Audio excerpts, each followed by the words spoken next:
Restaurant Bar Maestro στην Αχαράβη. Ένα μεγάλο ποδοσφαιρικό γεγονός για την Κέρκυρα. Η μεγάλη συνεργασία της Σφακιανάκης Academy με την ΠΑΕ Ολυμπιακός. Η Σχολή Ποδοσφαίρου του Ολυμπιακού εμπιστεύτηκε την εκπροσώπησή της στην Κέρκυρα στη Σφακιανάκης Academy. Σφακιανάκης Academy και Ολυμπιακός. Μια κορυφαία συνεργασία. Για επικοινωνία, πληροφορίες, εγγραφές 26610 44 444. Η Σφακιανάκης Academy μπαίνει σε μια νέα εποχή.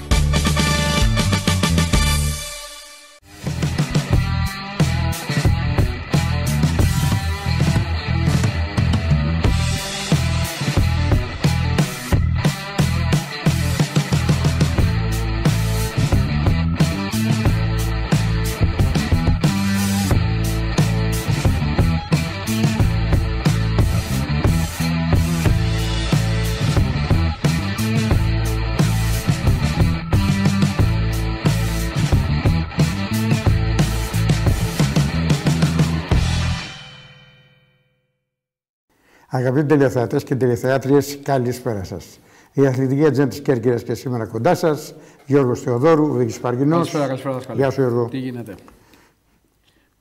Να δούμε. Έχουμε ένα καλό Σαββατοκύριακο αθλητικό, ναι, που βέβαια στον ένα αγώνα βέβαια είναι μεγάλη επιτυχία, στο ένα τουρνουά που γίνεται, είναι μεγάλη επιτυχία που βρισκόμαστε στους τελικούς. Έτσι μιλάμε για το μπάσκετ, K21. ναι. Το άλλο βέβαια γεγονός είναι ένας ποδοσφαιρικός αγώνας που δεν ήρθαν τα πράγματα, δεν έχουν έρθει μέχρι στιγμή τα πράγματα όπως τα περιμέναμε. Εννοείς το παιχνίδι της Λευκήμης. Το παιχνίδι της Λευκήμης, στα Γιάννα. Ναι, επειδή έχουμε και το ρεπορτάζ που έγινε από το παιχνίδι της Τετάρτης με την Πρόεδρο Ρογών, να πούμε περισσότερα πράγματα για τη Λευκήμη, γιατί έχουμε και βίντεο. Ναι. Να το ξεκινήσουμε με τον μπάσκετ, μια που το είπες πρώτο. Ναι. Γιατί είναι το Final Four Under 21, το οποίο θα διεξαχθεί στο κλειστό της Κέρκυρας. Εκεί είναι 4 ομάδες, δηλαδή όπως λέει και το όνομα Final Four. Είναι η Ολυμπιάδα Παπάγου, είναι η ομάδα ΚΑΟΧ Ευρώπη, είναι ο Αμίντας και είναι και ο Ιόνιος. Λοιπόν, αύριο το απόγευμα θα γίνει το πρώτο παιχνίδι ανάμεσα στην Ολυμπιάδα Παπάγου και τον ΚΑΟΧ Ευρώπη, και μετά ο Ιόνιος στο δεύτερο παιχνίδι σειρά θα παίξει με τον Αμίντα. Από τις 5 η ώρα δηλαδή, στο κλειστό της Κέρκυρας θα γίνει μια γιορτή του μπάσκετ στο νησί, γιατί αυτοί όλοι οι αθλητές που θα αγωνιστούν με τις ομάδες τους που είναι under 21, δηλαδή μέχρι 21 χρονών, είναι και οι ελπίδες των ομάδων και γενικά του ελληνικού μπάσκετ. Και παρακολουθείτε πάρα πολύ, γιατί τα ταλέντα, οι λεγόμενες μεγάλες ομάδες θα κυνηγάνε. Ναι. Λοιπόν, ο Ιόνιος στοχεύει στην κατάκτηση της πρώτης θέσης. Είναι η δεύτερη συνεχόμενη χρονιά που συμμετέχει σε αυτό, και νομίζω ότι πάνω σε αυτό θα χτίσει τις βάσεις για να μπορέσει να προχωρήσει. Στην κάμερα της εκπομπής μας μίλησε ο προπονητής της ομάδας του Ιωνίου, ο Πάνος ο Κοντογιάννης, και εμείς θα πάμε ευθύς αμέσως να δούμε τι μας δήλωσε και γενικά για το κάλεσμα που έκανε στους Κερκυραίους φιλάθλους να παρευρεθούν από αύριο μάλλον Σάββατο, στο κλειστό της Κέρκυρας. Από αύριο Σάββατο και την Κυριακή στο κλειστό της Κέρκυρας θα γίνει το Final Four Under 21. Για δεύτερη συνεχόμενη χρονιά συμμετέχει η ομάδα του Ιωνίου. Έχουμε κοντά μας τον Πάνο Κοντογιάννη, προπονητή της ομάδας, να μας πει για αυτό το Final Four. Coach, μεγάλη επιτυχία καταρχήν ότι το Final Four θα γίνει στην Κέρκυρα και η δική σας ομάδα συμμετέχει για δεύτερη φορά. Το πρώτο είναι ότι φτάσαμε εδώ.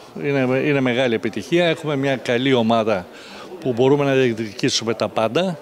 Είναι μεγάλη δουλειά το ότι γίνεται στην Κέρκυρα για την ανάπτυξη του μπάσκετ, γιατί αυτό είναι από σκοπή, ας πούμε, πιο πολύ, η διαφήμιση για την ανάπτυξη του μπάσκετ, και έχουμε μια καλή ομάδα που θα προσπαθήσουμε να διεκδικήσουμε την πρώτη θέση. Περιμένουμε ένα καλό επίπεδο των αντιπάλων. Ναι, είναι πάρα πολύ καλό. Είναι ομάδες που παίζουν β' εθνική, παιδιά που έχουν μεγαλύτερη εμπειρία ίσως και από τα δικά μας στη β' εθνική. Θα δούμε πολύ ωραία παιχνίδια. Θα είναι ωραία παιχνίδια. Έχουμε το μειονέκτημα εμείς που δεν έχουμε φιλικά παιχνίδια σε σχέση με τους αντιπάλους, όσον αφορά την αγωνιστικότητά μας? Όχι, δεν είναι μειονέκτημα, γιατί έχουμε παίξει όλο το πρωτάθλημα. Παίζουν τα παιδιά που παίζουν στην Under 21, ήταν βασικοί στο αντρικό. Δεν υπάρχει. Δηλαδή είναι παιγμένα παιδιά και τα δικά μας. Είμαστε έτοιμοι για να πετύχουμε. Όταν λέτε είμαστε έτοιμοι, έχει κυλήσει η προετοιμασία με ιδανικό τρόπο? Ευχαριστημένος είμαι. Είμαι ευχαριστημένος. Νομίζω ότι την κατάλληλη στιγμή είμαστε όπως θέλω να είμαστε. Είμαστε έτοιμοι να παίξουμε. Αυτό το λέω. Έρχεται τώρα και ο Πατρίκης αύριο που θα μας ενισχύσει, είναι σημαντικό αυτό. Συν τα παιδιά που είναι εδώ. Υπάρχει άγχος. Άγχος ως γηπεδούχος ομάδα ή... Στη ζωή μας υπάρχει άγχος πάντα, κάθε μέρα για τα πάντα. Πρέπει να ζούμε με το άγχος. Άγχος δεν έχει, χαρά υπάρχει για την ευκαιρία που μας δίνεται και το άγχος είναι σε δεύτερη μοίρα. Νομίζω είναι και η γιορτή του Κυριακού μπάσκετ. Πρέπει να το θέσουμε και έτσι. Γίνονται πράγματα για το μπάσκετ στην Κέρκυρα. Προσπαθούμε να κάνουμε πράγματα στον Ιόνιο. Και αυτό, το ότι θα έρθει πάλι όλη η Ελλάδα εδώ, θα συμμετέχει η Ομοσπονδία, τα κανάλια θα το δείξουν, είναι πάρα πολύ σημαντικό. Λοιπόν, αυτά από τον coach. Βέβαια, είναι μια γιορτή, πολύ σωστά είπε ο coach. Ένας έμπειρος coach βέβαια. που έχει να συναστραφεί με πολλά νέα παιδιά. Και αυτό είναι πολύ θετικό γιατί έχει να δώσει και έχει να πάρει από τα παιδιά. Λοιπόν, αυτά για το μπάσκετ από τις 5 η ώρα, όποιος θέλει αύριο, Σάββατο και την Κυριακή, αλλά κυρίως Σάββατο γιατί θα δώσει τη μεγάλη μάχη ο Ιόνιος για να βρει στο τελικό, να παρακολουθήσει αυτή την προσπάθεια. Πάμε δάσκαλε στο ποδόσφαιρο. Στο ποδόσφαιρο που δεν τα πήγαμε τόσο καλά, παρόλο που η Λευκήμη είχε την υπεροχή στο μεγαλύτερο διάστημα του παιχνιδιού, είχε ευκαιρίες, έχασε πολλές ευκαιρίες. Κυρίως στο πρώτο ημίχρονο. Κυρίως στο πρώτο ημίχρονο, ναι. Είχε την ατυχία να κάνει 2 λάθη αμυντικά, δηλαδή στην ουσία να προσφέρει 2 γκολ στον αντίπαλο να πάρει τη νίκη μέσα στη Λευκήμη. Βέβαια η Λευκήμη είχε και ελλείψεις όταν δεν παίζει ο Τζεβανίδης στην επίθεση. Γιώργο, αντιλαμβάνεσαι ότι χάνει ένα μεγάλο μέρος της δύναμης της η ομάδα της Λευκήμης. Είναι αυτό που είχαμε πει σε όλη τη διάρκεια του πρωταθλήματος και έκανε την αντεπίθεσή της, ότι αν οργανωθεί μεσοαμυντικά η Λευκήμη, επιθετικά δεν χρειάζεται να αγχωθεί, γιατί υπάρχει ο Βαγγέλης. Ο Βαγγέλης στη διαδικασία των παράδοσης όμως δεν συμμετέχει, δεν είναι ενεργός τέλεχος στις πρώτες αγωνιστικές στην ομάδα της Λευκήμης και αυτό το πληρώνει η Λευκήμη. Γιατί χάνει το εύκολο γκολ. Βέβαια. Είχε και κάνα 2 τραυματισμούς, αναγκαστικές αλλαγές και βέβαια όλα αυτά ήταν ένα μείον και μείον βέβαια είναι ακόμα η βαθμολογική της θέση που πλέον πρέπει στα 2 να απομείναντα εκτός έδρας παιχνίδια να πάρει ένα θετικό αποτέλεσμα από τα παιχνίδια αυτά. Θα τα εξηγήσουμε αυτά. Ναι. Γιατί πρώτα πρέπει να δούμε τα σημειότυπα. Τα σημειότυπα. Ναι. Από το παιχνίδι με αντίπαλο την ομάδα από την Άρτα. Πάμε να δούμε τα σημειότυπα, αφού ευχαριστήσουμε πάρα πολύ το τηλεοπτικό συνεργείο της ΣΥΓΜΑ Παύλα που βρέθηκε στη Λευκήμη και μας έφερε εικόνα και ρεπορτάζ.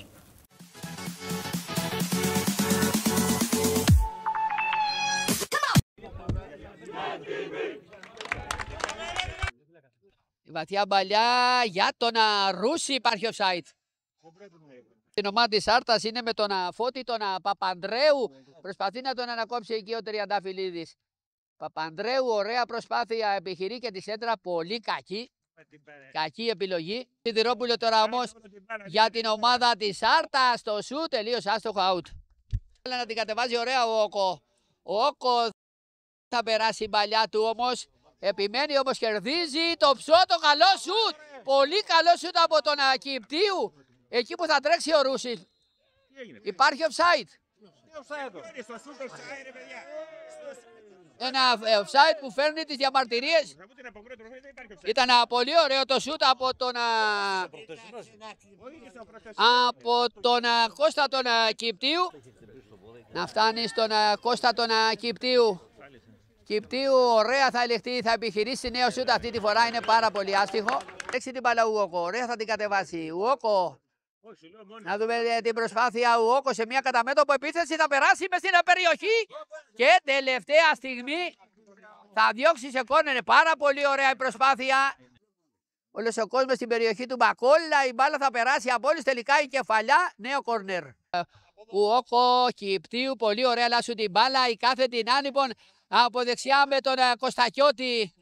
Κωστακιώτης ψάχνει να βρει ελεύθερα, θα ελευθερωθεί, θα επιχειρήσει και το σουτ, καλό σουτ. Καλό σουτ από τον Λάζαρο τον Κωστακιώτη. Τον Δημήτρη τον Ματζόνι τον Πλάγιο. Δυνατά εκτελεσμένο με την μπάλα να φτάνει στον Κυπτίου. Το σουτ να περνά παράλληλα η μπάλα με το τέρμα του τερματοφύλακα του Μπακόλα να περνάει σε πλάγιο. Να βγουν τώρα μπροστά με τον Γεωργίου, τον Παναγιώτη Γεωργίου με την μπάλα στο καλό του πόδι, το αριστερό. Να δούμε την επιλογή του, το σουτ και θα διώξει πολύ ωραία το πρώτο καλό σουτ από πλευράς προόδου. Θα διώξει όμως πολύ ωραίο ο Σαμοήλης και να στην κόντρα τώρα με τον Κωστακιώτη. Κωστακιώτης θέλει εκεί να τα κάνει όλα μόνος του. Κυπτίου θα αλλάξει παιχνίδι πάρα πολύ ωραία. Θα κατεβάσει την μπάλα ο Λάζαρος. Κωστακιώτης θα μπει και μες στην περιοχή. Η παράλληλη σέντρα και τελικά απομακρύνουν οι παίκτες της Άρτας αυτή την ωραία σέντρα. Φανταζεί και αυτός δεξιότερα για τον Λάζαρο, τον Κωστακιώτη. Κωστακιώτης δεν θα περάσει την μπάλα, θα την ελέγξει όμως και πάλι ο Κωστακιώτης. Θα έχουμε το δυνατό σουτ από τον Τριανταφυλλίδη. Η μπάλα πάνω από τα δοκάρια. Τώρα για τον Ουόκο. Ο Όκο εκεί που θα περάσει θα επιχειρήσει και την σέντρα. Πολύ μεγάλη ευκαιρία. Θα βρει και το... Έχουμε λήξη του ημιχρόνου 0-0. Πάρω λίγο το λάθος. Το λάθος από τον Βασιλάκη και ευτυχώς.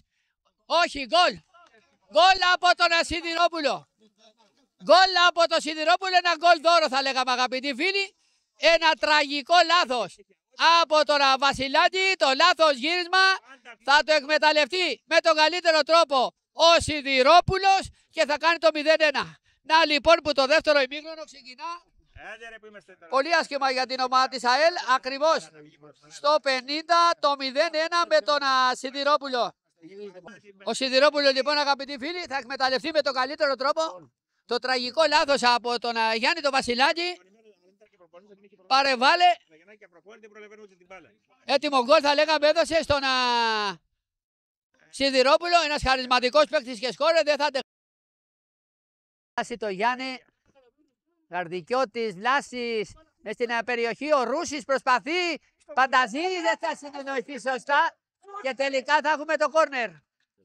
Και πάλι το λάθος, πολλά αβίαστα λάθη. Να δούμε τώρα τον Δημουλά. Δημουλάς λίγο από την περιοχή. Δημουλάς οφείγει να δει αντιπάλους. Δημουλάς το σούτ από τον Σιδηρόπουλο η κόντρα. Μένει όμως η μπάλα για την ομάδα της Άρτας από αριστερά τώρα. Η παράλληλη σέντρα το πλασέ από τον Σιδηρόπουλο, η μπάλα στα ύψη. Να απομακρύνουν λάθος και πάλι Κυπτίου. Να βρίσκει τον Τριανταφυλλίδη το σουτ και πολύ μεγάλη απόκριση. Πολύ μεγάλη απόκριση από τον Μακόλα. Ακριβώς το 59. Θα λέγαμε ότι η ομάδα της ΑΕΛ αγγίζει την ισοφάριση. Μακόλας θα περάσει την μπάλα. Η κεφαλιά, πολύ μεγάλη ευκαιρία. Με πρώτα όμως την εκτέλεση του φάουλ με τον Γεωργίου. Απομάκρυνση. Εκεί που θα φτάσει η μπάλα είναι μόνο αρτινοί ποδοσφαιριστές. Να δούμε την προσπάθεια. Η σέντρα σούτ θα διώξει με γροθιές. Τη σέντρα σούτ από τον Δήμο το Λάμπο σε κόρνερ. Κωστακιώτης προσπαθεί και πάλι Πεισματάρης. Θέλει να βρει και θα βρει τον Κυπτίου σε καλό σημείο. Κυπτίου δεν θα μπορούσε. Πολύ κακή επιλογή από τον Κώστα τον Κυπτίου. Θα μπορούσε να περάσει. Ήταν μόνος αμαρχάριστος ο Τριανταφυλλίδη. Σε αυτή την ξαφνική αντεπίθεση. Θα φέρει την μπάλα στο καλό του πόδι το σουτ, την μπάλα δίπλα. Καλό σουτ, καλή στιγμή με το δυνατό σουτ από τον Λάμπρο το Δήμο. Η μπάλα δίπλα έπεσε, την είχε τη φάση. Ωραία ανάπτυξη από πλευράς ΑΕΛ. Η παράλληλη σέντρα να δούμε στην περιοχή ο Ρούσης. Το σουτ τελείως άστοχο. Κυπτίου μες στην περιοχή επιμένουν και πάλι με το Βασιλάκη. Να βρίσκει πάρα πολύ ωραία τον Κωστακιώτη. Δεν υπάρχει offside. Κωστακιώτης η σέντρα μες στην περιοχή και out. Για την ομάδα των Ρογών.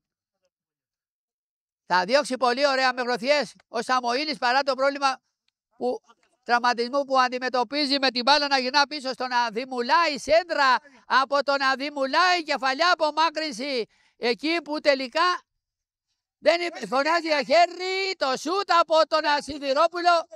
Να βγει μπροστά με το Δήμο, να περνά πάρα πολύ ωραία για τον Παλιάτσο. Η σέντρα μες στην περιοχή. Δημουλάς και καθυστερεί και χάνεται έτσι. Επιμένουν όμως και 2-0. 2-0 με τον 0-2 με τον Δημουλά και πάλι τραγικό λάθος. Παιδαριώδη λάθη αγαπητοί φίλοι στην άμυνα της ΑΕΛ. Κάποια λάθη για να λέμε τα πράγματα με το όνομά τους που δεν γίνονται ούτε σε παιδική χαρά. 2 γκολ από το πουθενά για την ομάδα της Άρτας, 2 γκολ δώρα από την άμυνα της ΑΕΛ. Ακριβώς στο 77 το 0-2 με τον Δημουλά. Τραγικά λάθη, 2 λάθη Πεδαριώδη. Τώρα θα έρθει ο Δημουλάς, θα εκμεταλλευτεί την σέντρα από τον Παλιάτσο, το Θοδωρή, και θα λέγαμε ότι κάπου εδώ τελειώνουν όλα. Σε ένα τόσο χρήσιμο παιχνίδι. Να δούμε την προσπάθεια Κωνσταντιώτης και αποκρούει πάρα πολύ ωραία ο τερματοφύλακας ο Πακόλας. Ο τερματοφύλακας θα απομακρύνει σε κόρνερ, το κόρνερ, να δούμε και την προσπάθεια. Να δούμε, ευτυχώς θα απομακρύνουν εκεί. Στιγμές με την ομάδα της ΑΕΛ να θέλει να βγει μπροστά με τον Πανταζή. Το σουτ, ναι, καλή στιγμή. Σύνταμα πολλά προβλήματα, ήταν και η ατυχία. Και τέλος η μεγάλη νίκη για την ομάδα των Ρογών με 0-2. Αυτή ήταν η εικόνα, δάσκαλε. Η αλήθεια είναι ότι ήταν εύκολα τα γκολ που πέτυχε η ομάδα από την Άρτα, αλλά συμβαίνουν και αυτά στο ποδόσφαιρο. Και άμα δεν βγάζεις αντίδραση και δεν επιστρέψεις γρήγορα στην ισοφάριση, ο χρόνος περνάει και είναι δύσκολο να μπορέσεις να ανταπεξέλθεις στις δυσκολίες που προέκυψαν στο συγκεκριμένο αγώνα. Η αλήθεια είναι ότι λέγαμε και εμείς εδώ και εσύ κυρίως ότι και ένας πόντος απέναντι σε αυτή την ομάδα θα κρινόταν θετικός για το μάτς της Λευκήμης, αλλά τελικά δεν ήρθε ούτε ο πόντος και πλέον πρέπει να κάνει αυτό που είπες πριν, να ψάξει αποτέλεσμα εκτός έδρας. Λοιπόν, πάμε να δούμε την άποψη των προπονητών των δύο ομάδων για αυτό το παιχνίδι και των παιχτών.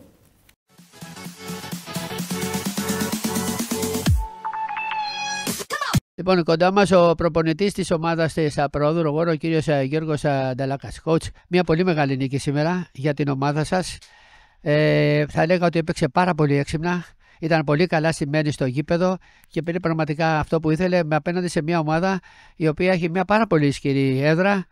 Τα παλεύει όλα τα παιχνίδια, όμως η ομάδα σας σήμερα θα έλεγα ότι στάθηκε πάρα πολύ καλά. Ήταν στημένη πάρα πολύ καλά και εκμεταλλεύτηκε και με τον καλύτερο τρόπο τα λάθη στην αντίπαλη άμυνα. Ναι. Καταρχήν στην διαδικασία του μπαράζ όλες οι νίκες είναι μεγάλες. Είτε κερδίζεις την Λευκήμη μέσα στην έδρα της, είτε κερδίζεις τον Αχαίρον Καναλακίου μέσα στην έδρα σου. Κερδίζεις πάντα πρωταθλητές. Άρα είτε είναι εκτός, είτε είναι εντός, είτε είναι η Λευκήμη, είτε είναι το Καναλάκι, είτε είναι η Ελεούσα, είναι μεγάλες νίκες. Εμείς σε σχέση με τη Λευκήμη είχαμε ένα ντεσαβαντάζ ότι παίξαμε την Κυριακή ενώ η Λευκήμη έκανε το ρεπό της. Άρα καταλαβαίνετε στη διαδικασία αυτή η κόπος είναι τεράστια. Οπότε ήρθαμε να παίξουμε ένα παιχνίδι μετά από σχεδόν 2-3-24 ώρα, τα οποία παιδιά ερασιτέχνες και οι ίδιοι σχεδόν ποδοσφαιριστές απανωτά 2-90 λεπτά.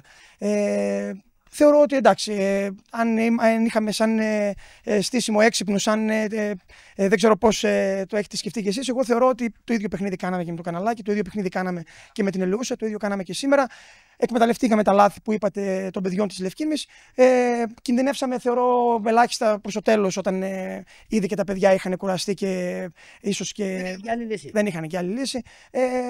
Όντως ήταν μια πολύ μεγάλη νίκη και πιστεύω ότι είμαστε σε έναν πάρα πολύ καλό δρόμο. Θεωρώ ότι ίσως και ακόμα με μια νίκη να έχουμε εξασφαλίσει μία από τις 3 θέσεις. Πιστεύετε ότι με 10 βαθμούς είναι αρκετή?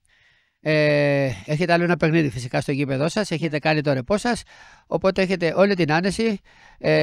Κερδίζοντας άλλο ένα παιχνίδι που είναι στο γήπεδό σας, με ποιον? Με την Σελεύκια. Με τη Νέα Σελεύκια λοιπόν θα είναι το παιχνίδι, το καθοριστικό παιχνίδι, να πούμε, το παιχνίδι αυτό που στην ουσία θα δώσει και την με νίκη, θα δώσει και την άνοδο στην ΓΑΜΑ Εθνική, μια πολύ δύσκολη κατηγορία και μια, θα λέγαμε, πολυδάπανη κατηγορία. Θα το συζητάμε.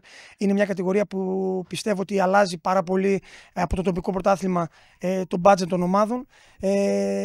Είναι πολύ δύσκολο ομάδες να δηλώνουν συμμετοχή και να έχουν ποδοσφαιριστές ερασιτέχνες και να λειτουργούν όμως επαγγελματικά. Εμείς θα κάνουμε την προσπάθειά μας. Εκτός από το παιχνίδι με την Σελεύκια, έχουμε το εκτός έδρας παιχνίδι με την Καστοριά την επόμενη Κυριακή, την Κυριακή μάλλον που μας έρχεται, αλλά και το τελευταίο μέσα στη Λεπενού. Πιστεύω ότι θα παρουσιαστούμε το ίδιο, δεν θα παρατήσουμε κανένα μάτς και δεν σημαίνει ότι και να κερδίσουμε και στην Καστοριά ή ό,τι αποτέλεσμα πάρουμε και τα υπόλοιπα παιχνίδια θα τα παίξουμε το ίδιο και να φτάσουμε όσους περισσότερους βαθμούς γίνεται. Βάσει όμως, είναι ο προπονητής της ομάδας της Αθλητικής Ένωσης Λευκήμης, ο κύριος Γιάννης Κοντρογιάννης. Coach, η ομάδα σήμερα, παρότι ξεκίνησε πάρα πολύ καλά στο πρώτο ημίχρονο, είχε πολλές ευκαιρίες, κάποιες ολιγορίες, κάποια τραγικά λάθη είχαν ως αποτέλεσμα η ομάδα να μην καταφέρει να πάρει τουλάχιστον την ισοπαλία, να χάσει από μια ομάδα που ειλικρινά δεν μας έδειξε κάτι το αξιόλογο, κάτι ότι αυτή η ομάδα, ας πούμε, θα μπορούσε να κερδίσει βάσει της εικόνας, ειδικότερα που είχε στο πρώτο ημίχρονο. Φυσικά έγιναν και τα λάθη στην άμυνα και αυτά στοίχησαν πάρα πολύ. Ήταν και η ατυχία, οι πολλοί τραυματισμοί και πάρα πολλοί παίχτες που λείπουν. Ήταν πολλά σήμερα τα άσχημα για την ομάδα της Λευκήμης. Παρ' όλα αυτά το πάλεψε. Είχαμε πολλά προβλήματα, πολλές τραυματισμούς. Είχαμε τραυματισμούς κατά τη διάρκεια του παιχνιδιού. Παίζαμε με τον τερματοφύλακα μας, ο οποίος είχε πρόβλημα. Φάνηκε. Φάνηκε λοιπόν και στο λάθος που έγινε που δεχτήκαμε τον πρώτο γκολ. Ενώ είμαστε, όπως είπες και εσύ, όπως ήδη και το γήπεδο, το πρώτο ημίχρονο, ας πούμε. Η ομάδα υπήρχε. Μπράβο. Δεν ευτυχήσαμε να κάνουμε γκολ και παίζει σημαντικότατο ρόλο αυτό. Δυστυχώς ή ευτυχώς για τους δικούς του λόγους, ο καλύτερος μας γκολτζής, ο σκόρερ του πρωταθλήματος, δεν μας βοήθησε στους αγώνες μπαράζ μέχρι τώρα. Δεν μπορώ όμως και αυτόν να μην τον ευχαριστήσω για την προσπάθειά του που έκανε στο τοπικό πρωτάθλημα. Τώρα, μία ήττα δεν ήρθε καταστροφή. Εμείς θα προσπαθήσουμε, όπως είδες και το δεύτερο ημίχρονο ακόμη, χάσαμε ευκαιρίες, δημιουργήσαμε ευκαιρίες, ο τερματοφύλακας τους έκανε πολλές και καλές ευκαιρίες. Να επισημάνω όμως εδώ, απέναντι σε μία ομάδα η οποία είναι και πανίσχυρη, γιατί επειδή είσαι έμπειρος δημοσιογράφος, τουλάχιστον τα παιδιά τα οποία παίζουν σε αυτή την ομάδα, τα έχεις βρει πάρα πολλά χρόνια. Πάρα πολλά χρόνια. Και εμείς είμαστε μια ομάδα η οποία βασίζεται σε ορισμένα παιδιά που δίνουν και την ψυχή τους και η συνέχεια, επιμένω, η συνέχεια, εάν το θελήσουν και εξωτερικοί παράγοντες, εκτός από το αγωνιστικό, γιατί υπάρχει και εξωαγωνιστικό κομμάτι, εάν το θελήσουν, θα έχουν μια ομάδα η οποία και πιστεύω ότι εάν προσπαθήσει λίγο παραπάνω, αν προσπαθήσουμε λίγο παραπάνω όλοι μαζί, θα ανέλθει στη γάμα εθνική κατηγορία και θα έχει ο Νότος μια ομάδα που θα έρχονται να τη χαίρονται οι άνθρωποι του τόπου τους. Παιδιά από τον τόπο τους, από την πρώτη στιγμή ο στόχος μου αυτός ήταν. Είναι κοντά μας ο αρχηγός της ομάδας της Άρτας, ο Χρήστος, ο Σιδηρόπουλος. Πάλι θα πετύχει και ένα πολύ ωραίο γκολ. Χρήστο, συγχαρητήρια για την νίκη της ομάδας σου. Μια νίκη σε μια πολύ δύσκολη έδρα. Μια νίκη που θα λέγαμε ένα μεγάλο βήμα, θα έλεγα καλύτερα, για να ανεβεί η ομάδα σας στην γάμα εθνική. Λοιπόν, καλησπέρα και από μένα.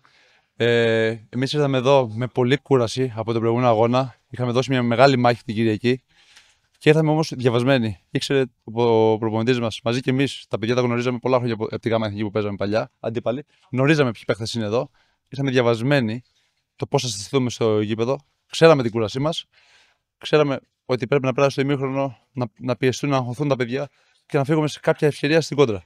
Το πετύχαμε, είχαμε και τύχη. Γιατί τα παιδιά μπήκαν στο πρώτο ημίχρονο και είχαν πολλές ευκαιρίες να προηγηθούν. Αυτά συμβαίνουν. Συμβαίνουν στο ποδόσφαιρο. Δεν κερδίζει πάντα ο καλύτερος. Όχι ότι εμείς δεν ήμασταν καλύτεροι ή όχι. Αυτό το κρίνει ο κόσμος και άλλοι παράγοντες. Ήρθαμε μόνο με σκοπό να πάρουμε την ισοπαλία ή το διπλό. Ό,τι μας κάτσει σε μια αντιπίθεση. Ευτυχήσαμε, φύγαμε σε μια κόντρα από ένα λάθος του παιδιού του στόπερ. Έβαλα το πρώτο γκολ, άνοιξε το σκορ και τότε έγινε πιο εύκολο το έργο μας. Βρήκαμε πιο πολλούς χώρους, αγχώθηκαν τα παιδιά περισσότερο. Και έτσι ευτυχήσαμε και κάναμε το 2-0 και φύγαμε από μια έδρα πολύ δυνατή, πολύ καλοί παίχτες και νομίζω ότι δεν θα έχουμε κανένα πρόβλημα να βγουν στη γάμα εθνική. Εσείς κερδίσατε άνατη και πραγματικά πιστεύω ότι με τη σημερινή νίκη θα έλεγα ότι η ομάδα σας, αν και στο ποδόσφαιρο ποτέ μιλες ποτέ και μην κάνεις προβλέψεις, όμως είναι, θα έλεγα, πάρα πολύ κοντά με το 1,5 πόντι να πω στην γάμα εθνική. Δεν κάναμε μεγάλη νίκη με τον Αχύρο Καλαλακίου. Μεγάλη νίκη κάναμε σήμερα. Με τον Αχύρο Καλαλακίου ξέραμε ότι θα κερδίσουμε.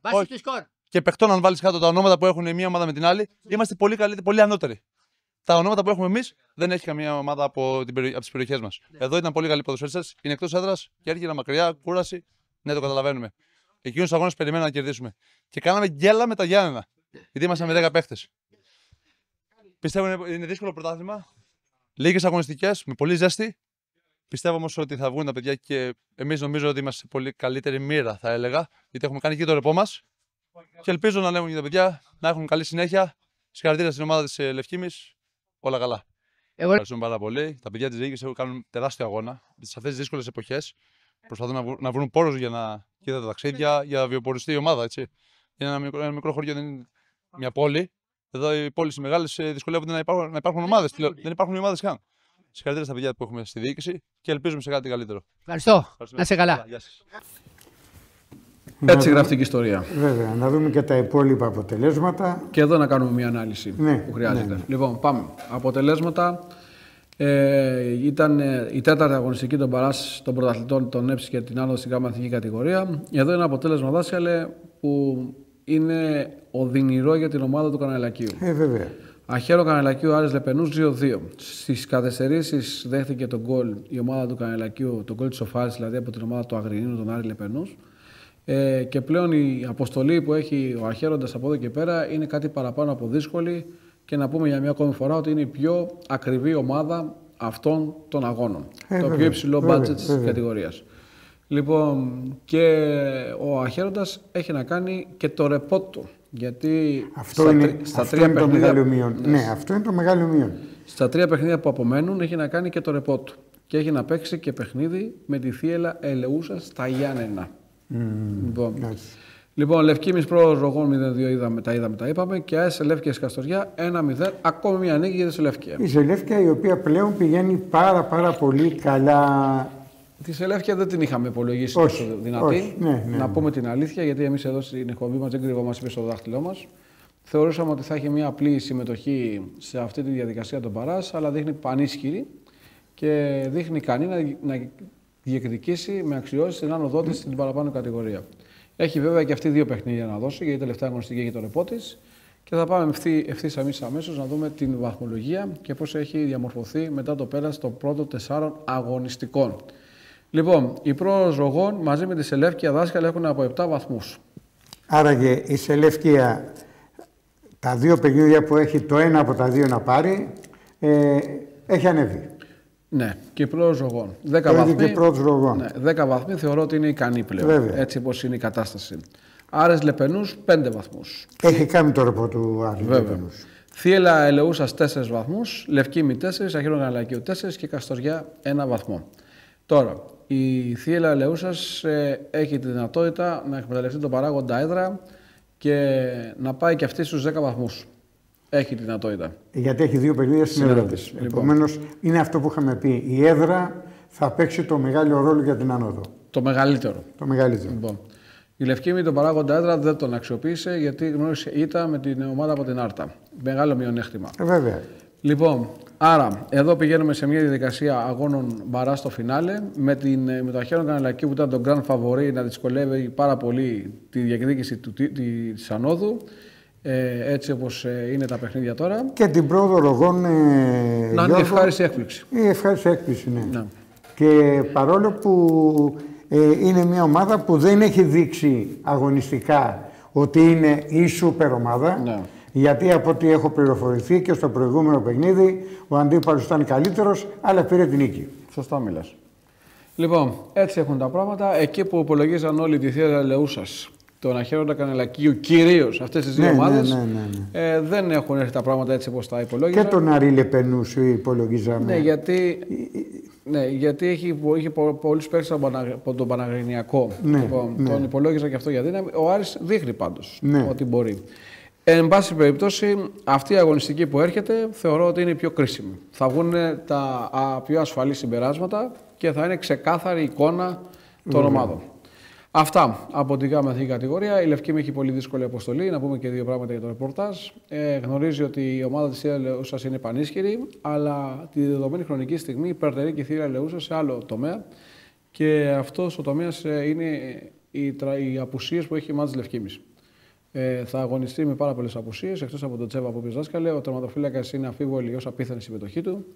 Χτύπησε και ο Γουέλ και αυτός είναι δύσκολο να αγωνιστεί. Άρα στο μικρό ρόστερ που έχει αυτή τη στιγμή στα χέρια της, το μικρό ρόστερ που έχει να διαχειριστεί η Λευκήμη τώρα, μειώνει κατά πολύ τις πιθανότητες να είναι τόσο πολύ ανταγωνιστική όπως θα έπρεπε. Κοίταξε να σου πω, εάν δεν αγωνιστεί ο τερματοφύλακας θα είναι ένα μεγάλο μείον.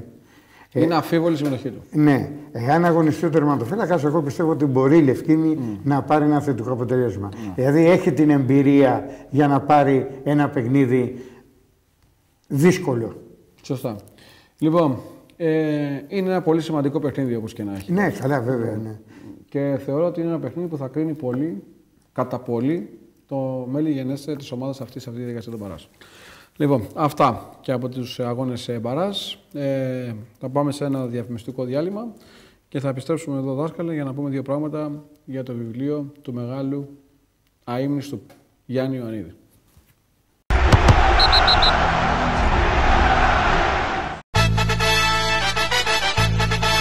Ένα μεγάλο ποδοσφαιρικό γεγονός για την Κέρκυρα. Η μεγάλη συνεργασία της Σφακιανάκης Academy με την ΠΑΕ Ολυμπιακός. Η Σχολή Ποδοσφαίρου του Ολυμπιακού εμπιστεύτηκε την εκπροσώπησή της στην Κέρκυρα στη Σφακιανάκης Academy. Σφακιανάκης Academy και Ολυμπιακός. Μια κορυφαία συνεργασία. Για επικοινωνία, πληροφορίες, εγγραφές 26610 44 444. Η Σφακιανάκης Academy μπαίνει σε μια νέα εποχή.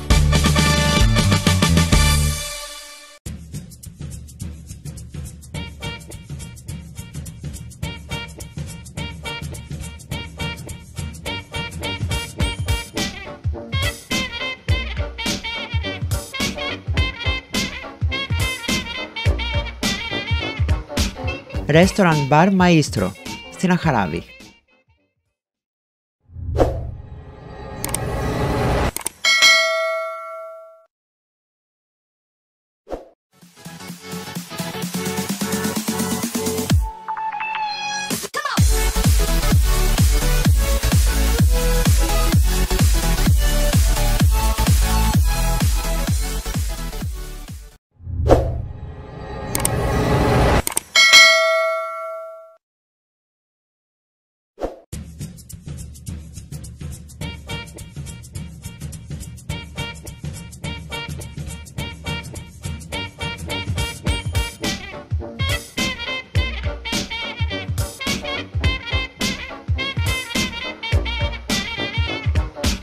Restaurant Bar Maestro στην Αχαράβη.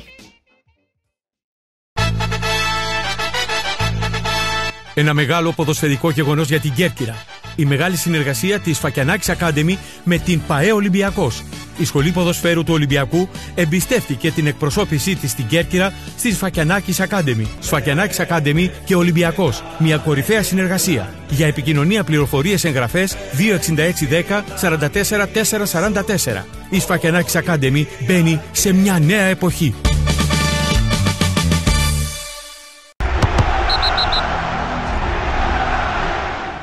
Περνάμε στο δεύτερο μέρος της αθλητικής μας εκπομπής και πάμε, Γιώργο, για μια εκδήλωση που έγινε, μια παρουσίαση βιβλίου. Της αυτοβιογραφίας. Βέβαια. Του αείμνηστου Γιάννη Ιωαννίδη. Ενός μεγάλου προπονητή, ενός μεγάλου ανθρώπου του μπάσκετ.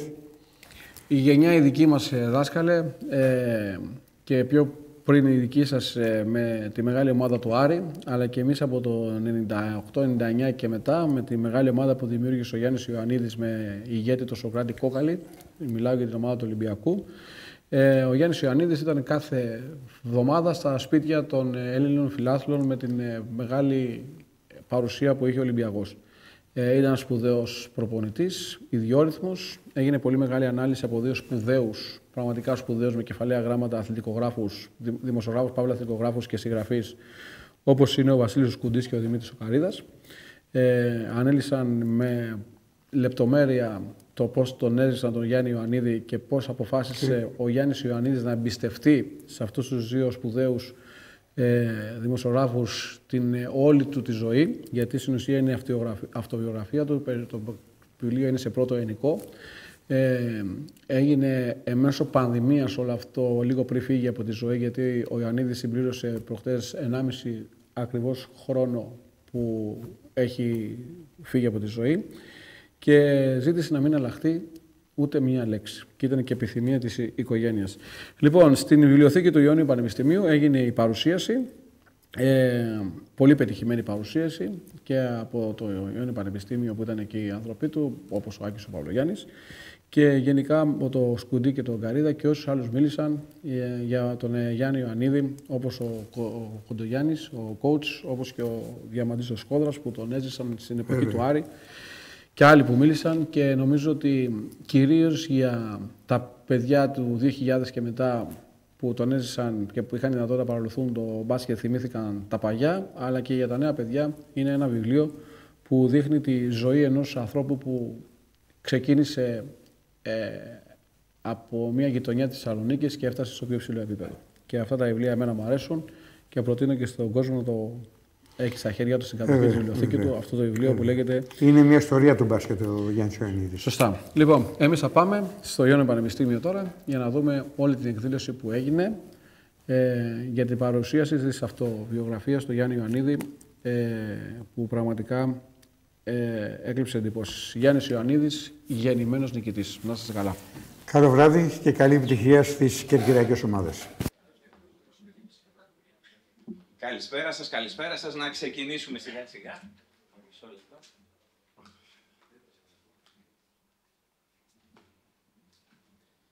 Ωραιότατα. Καλησπέρα λοιπόν σε όλες και όλους. Είμαι βέβαιος ότι δεν χρειάζεται να πω πολλά πράγματα για τους προσκεκλημένους μας και για το βιβλίο. Μάλλον για μένα πρέπει να πω κάτι για να σας λύσω την απορία, γιατί είμαι εγώ αυτός που βρίσκεται εδώ αυτή τη στιγμή. Γιατί σίγουρα όπως με βλέπετε, για παίκτης του μπάσκετ δεν κάνω και τόσο πολύ. Για μπασκετόφιλος όμως είναι μία από τις ιδιότητες τις οποίες τολμώ να πω ότι έχω. Αλλά θα σας μιλήσω σήμερα με την άλλη μου την ιδιότητα, αυτή του καθηγητή του Ιωνίου Πανεπιστημίου και δι' του καθηγητή Μουσιολογίας και του Διευθυντή του Εργαστηρίου Μουσιολογίας εδώ στο Ιόνιο Πανεπιστήμιο, που είμαι συνεργάτες, μεταξύ των οποίων και ο Άκης ο Παυλογιάννης, που βρίσκεται πίσω από όλη αυτή τη διαδικασία, στο πλαίσιο των εργασιών του τμήματος Αρχαιονομίας, Βιβλιοθηκονομίας και Μουσιολογίας, έχουμε ξεκινήσει έρευνα για τα αρχεία και τα μουσεία του αθλητισμού. Για αθλητικά αρχεία και αθλητικά μουσεία. Και δεν είναι τυχαίο ότι στο πλαίσιο αυτής της έρευνας έχουμε εδώ μαζί μας σήμερα τον Δημήτρη τον Καρίδα και τον Βασίλη τον Σκουντή να μας παρουσιάσουν.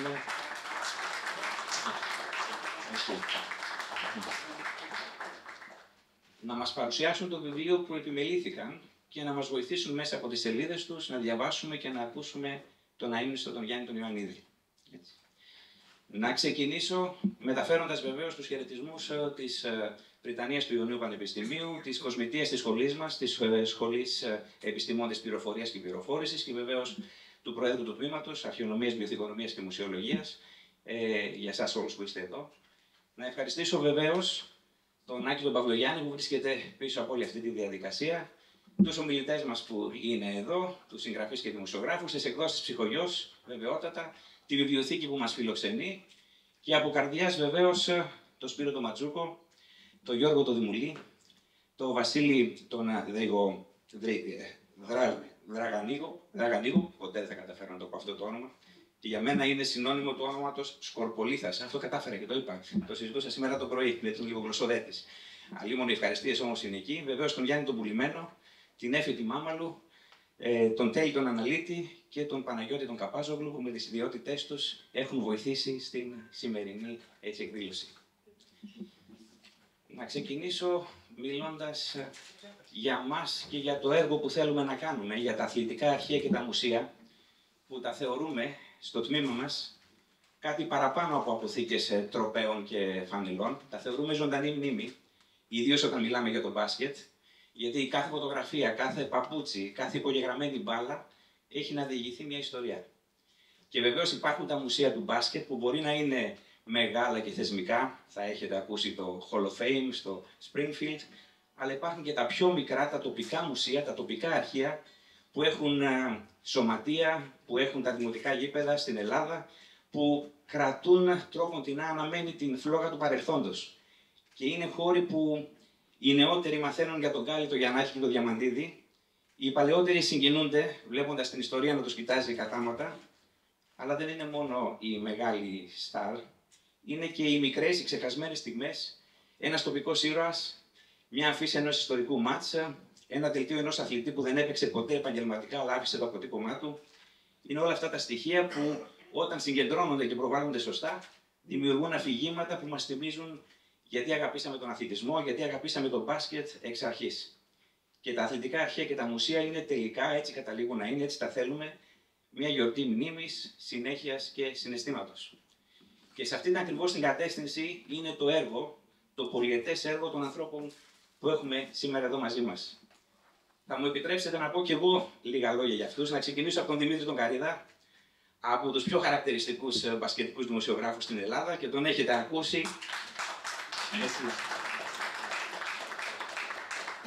Μα μιλάει για μπάσκετ και ξέρουμε ότι δεν είναι απλώς ενημερωμένος, αλλά ζει και αναπνέει για το άθλημα και έχει πλούσια καριέρα στον έντυπο και στον ηλεκτρονικό τύπο. Έχει υπογράψει χιλιάδες άρθρα, έχει καλύψει σχεδόν τα πάντα στον μπάσκετ. Αγώνες, Ευρωμπάσκετ, Final Four, έχει γράψει βιβλία για το ελληνικό μπάσκετ, έχει γράψει και άλλα βιβλία. Πάντοτε με μεράκι, με αγάπη για την ιστορία του μπάσκετ. Άνθρωπος που συνδυάζει τη γνώση, το χιούμορ και το πάθος. Εγώ θα το καταλογίσω δύο πράγματα στην ζωή μου. Το πρώτο είναι ότι δεν μπορώ πια να δω την ταινία «Για ποιο χτυπάει η καμπάνα». Κάθε φορά που βλέπω αυτή την ταινία και βλέπω την Κατίνα την Παξινού, θυμάμαι τον Ρούντι Φερνάντες. Γιατί αυτό ήταν το σχόλιο του Δημήτρη. Η Κατίνα Παξινού του ευρωπαϊκού μπάσκετ τον χαρακτήρισε σε μια έτσι γνωστή μετάδοση. Επίσης, κάθε φορά από το ίδιο μάτς που φίλος ή γνωστός μου λέει: «Πω ρε παιδί μου, από τότε που περάσει 20 χρόνια, θυμάμαι ξανά τον Δημήτρη Νογκαρίδα να λέει αντίστοιχη φράση: 20 χρόνια έχουν να πάρουν τίτλο, άσπρισαν τα μαλλιά του Αρλάου, σκασε το δίπλα». Αυτή η φράση έρχεται στο μυαλό μου όταν ακούω κάτι τέτοιο. Είναι πραγματικά ο Δημήτρης Νογκαρίδας ένας πρεσβευτής του αθλήματος προς το κοινό και είναι από εκείνους που δεν μιλούν απλώς για μπάσκετ, αλλά το εξηγούν, το φωτίζουν και κατά μία έννοια το κάνουν πιο όμορφο. Δημήτρη, ευχαριστούμε πολύ που είσαι εδώ μαζί μας. Εγώ ευχαριστώ. Τώρα, Βασίλης ο Σπουδής. Τι να πω για τον Βασίλη το Σπουδή. Εγώ θα τον χαρακτήριζα έναν ποιητή της μπασκετικής αφήγησης. Έναν άνθρωπο που έχουμε μεγαλώσει με τις μεταδόσεις του. Ξέρουμε πως όταν περιγράφει ένα μάτς, αυτομάτως γίνεται κάτι πιο μαγικό. 3-4 δεκαετίες καριέρας, έχει καλύψει μεγάλες στιγμές του ελληνικού και του διεθνούς μπάσκετ, Ευρωμπάσκετ, Ολυμπιακοί αγώνες, αλίμονο. Η φωνή του συνοδεύει τις σημαντικότερες αναμνήσεις μας από το παρκέ. Δεν θα έλεγα ότι είναι απλός δημοσιογράφος, αλλά θα έλεγα ότι είναι ένας παρατηρητής της εποχής, ένας παρατηρητής του μπάσκετ, με λέξεις και φράσεις που σε κάνουν να νιώθεις την αδρεναλίνη ενός καλαθιού, ενός buzzer beater, την συγκίνηση μιας σπουδαίας στιγμής. Επίσης με χιούμορ και με καλλιέργεια. Και ο Βασίλης ο Σπουδής έχει εμπνεύσει γενιές νέων ανθρώπων να αγαπήσουν το μπάσκετ. Δεν θεωρώ ότι περιγράφει έναν αγώνα, θεωρώ ότι αφηγείται μια ωραία ιστορία. Κάθε φορά που βλέπουμε έναν αγώνα μπάσκετ, την οποία περιγράφει ο Βασίλης ο Σπουδής, και καμιά φορά αισθάνεσαι ότι είσαι εσύ εκεί. Εγώ δεν θα ξεχάσω από γνωστό αγώνα δύο φράσεις.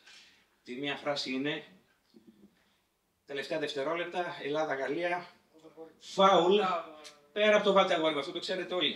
Αλλά φάουλ, και να λέει ο Βασίλης, και να το λέω και εγώ μαζί του και όλη η Ελλάδα, όχι εσκεμμένο όμως το δωρή. Όχι εσκεμμένο, και το λέμε εσκεμμένο, ενώ λεγόταν αντιαθλητικό. Τον διόρθωσε ο συνάδελφος, αλλά όλοι στο μυαλό μας εσκεμμένο είχαμε. Όχι εσκεμμένο το Θοδωρή, και δεν ήταν εσκεμμένο το φάουλ έτσι του Θοδωρή. Από μικρός επίσης ακούω αντίστροφες μετρήσεις, 10, 9, 8, 7, 6, 5 και ούτω καθεξής. Για μένα η αντίστροφη μέτρηση είναι μία. Αφενός το 7, 6, ποιος για να ακολουθήσει τον βάλτο αγόρι μου, και μετά το χωρίς ένα, 3, 2, κανένα, Γιοβάισα. Αυτό μίλησε στην καρδιά των πάντων. Έτσι, το 3, 2, 1, Γιοβάισα, ναι, μπήκε η Ελλάδα, έτσι είναι στον τελικό. Για να αναφέρω έτσι και για τον Δημήτρη και για τον Βασίλη. Χειροκρότημα, αν μη τι άλλο.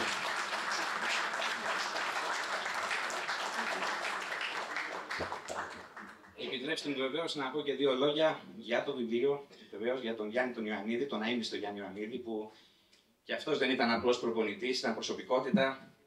Άνθρωπος που έβαλε το μπάσκετ στο χάρτη με πάθος, με αυστηρότητα, με αγάπη για το παιχνίδι, με χαρακτηριστικές φωνές στον πάγκο, με το σακάκι του, το ένα και μοναδικό σακάκι που είναι σήμα κατά τεθέν.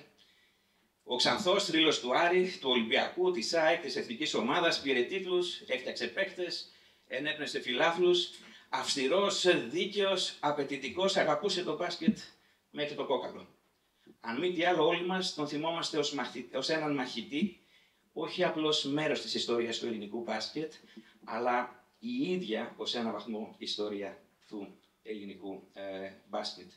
Και αντλώντας από το βιβλίο δύο πράγματα, να διαπιστώσω ότι τελικά διαπιστώσα χάρη στο βιβλίο ότι ο Ιωαννίδης ήταν τελικά και συνάδελφος.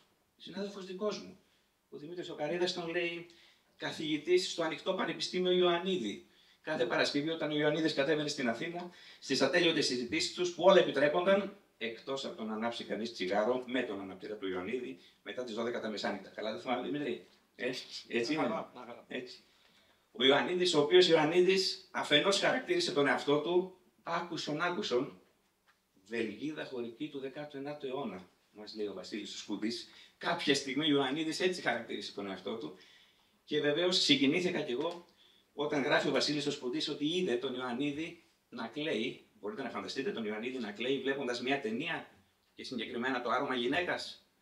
Διαβάζοντας αυτή τη φράση, βεβαίως θεωρώ ότι θα έκλαψε ο Ιωαννίδης τη φράση εκεί που ο Αλ Πατσίνο λέει «There's nothing like the sight of an amputated spirit». Δεν υπάρχει τίποτα όπως το πνεύμα, όπως σαν ένα ανάπηρο πνεύμα. Γιατί ο Ιωαννίδης σε καμία περίπτωση δεν θα ήθελε ο ίδιος να είναι ανάπηρο πνεύμα.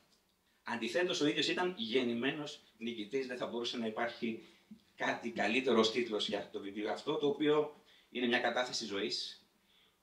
Εγώ θα το χαρακτηρίσω ένα επιστημονικό πόνημα. Ο Δημήτρης και ο Βασίλης είναι ξεκάθαροι. Πήραμε 18 ώρες συνεντεύξεις από αυτόν τον άνθρωπο, τις παραθέσαμε, 78 ώρες συνεντεύξεων, τις καταθέσαμε, σε αυτές βασίσαμε όσα σας γράφουμε και με το που θα πάρετε το βιβλίο στα χέρια σας, εγώ θα πω απλά ακυρώστε ό,τι έχετε για τις επόμενες ώρες, γιατί πολύ απλά δεν θα μπορέσετε να το αφήσετε. Είναι σαν να τον ακούτε βεβαίως να μιλάει. Τον γνωρίζουμε μέσα από τις σελίδες του, χάρη σε αυτές τις σελίδες. Βλέπουμε τις έντονες αντιδράσεις του, βεβαίως το γνωστό σακάκι. Βλέπουμε τον άνθρωπο, το θρύλο, τον φοιτητή, τον αθλητή, τον πολιτικό, τον πατέρα. Έχει ζωντάνια, έχει ρυθμό το συγκεκριμένο βιβλίο, αλλά δεν θα πω περισσότερα. Θα δώσω τον λόγο βεβαίως στους συγγραφείς να πούν. Θα κλείσω μόνο με μια φράση, νομίζω Δημήτρη, εσύ το γράφεις, ότι τα τρία τάφα είναι αυτά που χαρακτήριζαν τον Γιάννη τον Ιωαννίδη, το ταλέντο, η τόλμη και η τύχη, και παίζει με αυτά τα τάφα σε σχέση με τη φράση του Ελίτη. Ο Ελίτης είναι που όρισε την συγκεκριμένη φράση. Γιατί βεβαίως και ταλέντο είχε και τόλμη και τύχη. Βέβαια, να είμαι ειλικρινής, δεν ήξερα, δεν είμαι σίγουρος αν σήμερα ζούσε και ήταν εδώ μαζί μας. Οι μνήμες του 1984, όταν στο μπαράζ Παναθηναϊκός Άρης 80-76 για το Παναθηναϊκό, εσείς θα με διορθώσετε, αν και εγώ το θυμάμαι καλά. Σωστό. Τελευταίο πρωτάθλημα του Παναθηναϊκού για πολλά χρόνια. Έχασε ο Ιωαννίδης τότε, δεν είχε την τύχη, ή μήπως ήταν τύχη, γιατί αμέσως μετά ήρθε ο Παναγιώτης ο Γιαννάκης και άλλαξε η ιστορία του μπάσκετ και του Άρη. Με αυτό θα κλείσω εγώ ευχαριστώντας σας. Είναι και δική μου τιμή που είμαι εδώ μαζί σας και βεβαίως με τους συγγραφείς, και να δώσω το λόγο στον Άκη τον Παυλογιάννη πριν τον περάσουμε στον Βασίλη Κωνσταντινίδη.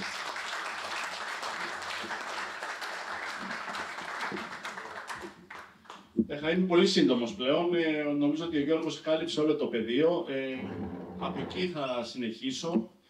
Για το προφανές που δεν είναι, είναι σημαντικό που ένα ακαδημαϊκό τμήμα σε ένα ακαδημαϊκό χώρο όπως είναι εδώ και με κινητήριο δύναμη ένα εργαστήριο μουσιολογίας ξεκινάει σήμερα αυτή τη συζήτηση που στην ουσία είναι μια έρευνα γύρω από το σπορ και από τον αθλητισμό. Μπορεί να υπάρχει ένα στενό ενδιαφέρον από έναν κόσμο του μπάσκετ και αυτό με συγκινεί που βλέπω πάρα πολλούς φίλους εδώ αλλά και φίλους του αθλητισμού. Αλλά για μας είναι κάτι περισσότερο από αυτό, αφού τα σπορ και ο αθλητισμός γνώρισαν πολλές φορές την απαξία από τη διανόηση και την επιστήμη, αλλά πλέον συμφωνούμε όλοι ότι είναι ένας τρόπος για να δούμε εναλλακτικά, να διαβάσουμε ξανά τον κόσμο από άλλες οπτικές με μεγαλύτερο αυτονομητισμό ίσως. Το δεύτερο που θέλω να πω είναι ότι το πόνημα του Βασίλη και του Δημήτρη νομίζω ότι εντάσσεται πλήρως στα νέα μοντέλα της ιστορίας και της κοινωνιολογίας, στην προφορική ιστορία που λέμε εμείς.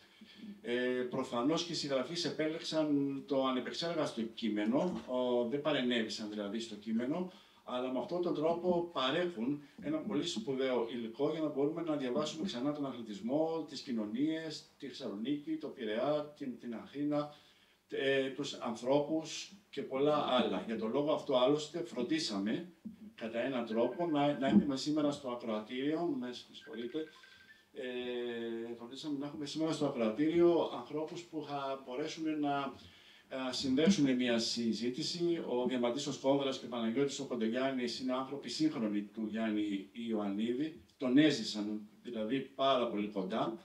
Οπότε νομίζω ότι θα μεταφέρουν τις εντυπώσεις τους και τις σκέψεις τους. Ο Νίκος ο Κεραμέας που μας τιμάει από Θεσσαλονίκη και ο Παναγιώτης ο Παπάζογλου νομίζω ότι μπορούν να δώσουν αυτή τη μετάβαση από την εποχή του Ιωαννίδη στη μετέπειτα εποχή του Άρη και της Θεσσαλονίκης.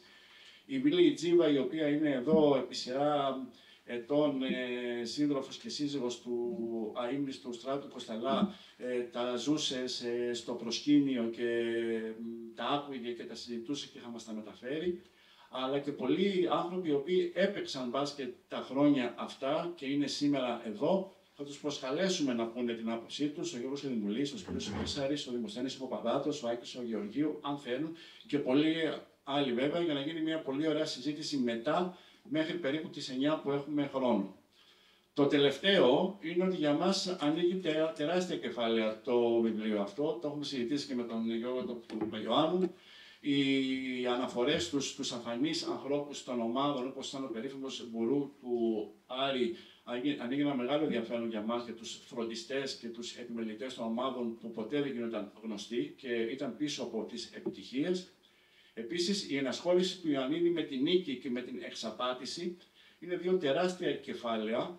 Για εμάς που προσπαθούμε να ασχοληθούμε προληπτικά με τα σπορ και με τον αθλητισμό, έχουμε διαγνώσει ότι ήταν τελείως εσφαλμένη η προσέγγιση μέχρι τώρα, γιατί έβγαζε έξω τη νίκη, δηλαδή εξεντανίκευε τη συμμετοχή στον αθλητισμό. Ο Ιωαννίδης και πολλοί άλλοι, ο Μπράτοβιτς και πολλοί άλλοι ξεκινούν και τελειώνουν σε αυτό.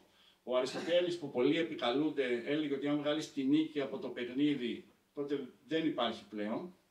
Άρα νομίζω ότι πρέπει να ξαναδούμε τα πράγματα από την αρχή. Και επίσης ο Ιωαννίδης συνέχισε μια σκέψη του Ιπποκράτη από την αρχαιότητα, ο οποίος έλεγε ότι ο αθλητισμός είναι το να πετυχαίνεις, να κάνεις το παράνομο νόμιμο, να εξαπατάς χωρίς να φαίνεται, να εξαπατάς χωρίς να τιμωρείσαι για αυτό. Ο Ιωαννίδης σε όλο το βίο, μέσα από τις αφηγήσεις του Δημήτρη και του Βασίλη, έψαχνε τρόπους για να πετύχει το περαιτέρω, το παραπάνω. Με αυτές τις σκέψεις, με συγκίνηση και με ευχαριστίες που είστε σήμερα εδώ, σας αφήνω στον υπέροχο λόγο του Βασίλη Σκουτή και του Δημήτρη του Καρίδα. Σας ευχαριστούμε πολύ.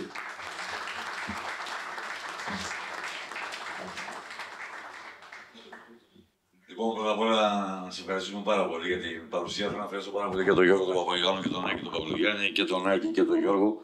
Όταν ο Άκης μου τηλεφώνησε, δεν γνωριζόμαστε πάρα πολύ καιρό, αλλά μερικές φορές ακόμη και όταν δεν γνωρίζεις με τους ανθρώπους, είναι η συμπάθεια, η εκτίμηση που με την πρώτη ματιά μπορεί να σου έλξει κάποιος και να τον θεωρείς φίλος και πάντως έναν άνθρωπο με τον οποίο έχεις να πεις και έχεις να μοιραστείς πράγματα. Με τον Άκη μοιραστήκαμε μια θητεία στο Διοικητικό Συμβούλιο της Κολυμβητικής Ομοσπονδίας Ελλάδος, με την οποία εγώ, με τα αθλήματα της οποίας έχω μια άλλη σύνδεση, όπως λέγει και ο Ξανθός, να αφήσεις τώρα το πόλο και να έρθεις στο μπάσκετ. Λοιπόν, έτσι, προσπαθώντας να το μιμηθώ λίγο.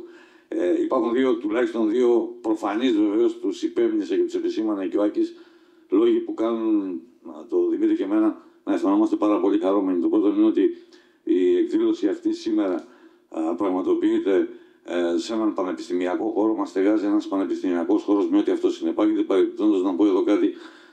Υπάρχει μια συνηθισμένη έκφραση που λένε πολλοί. Ο Ιωαννίδης είχε τελειώσει 3 πανεπιστήμια. Το ένα ήταν 2 κανονικά και ένα μη κανονικό.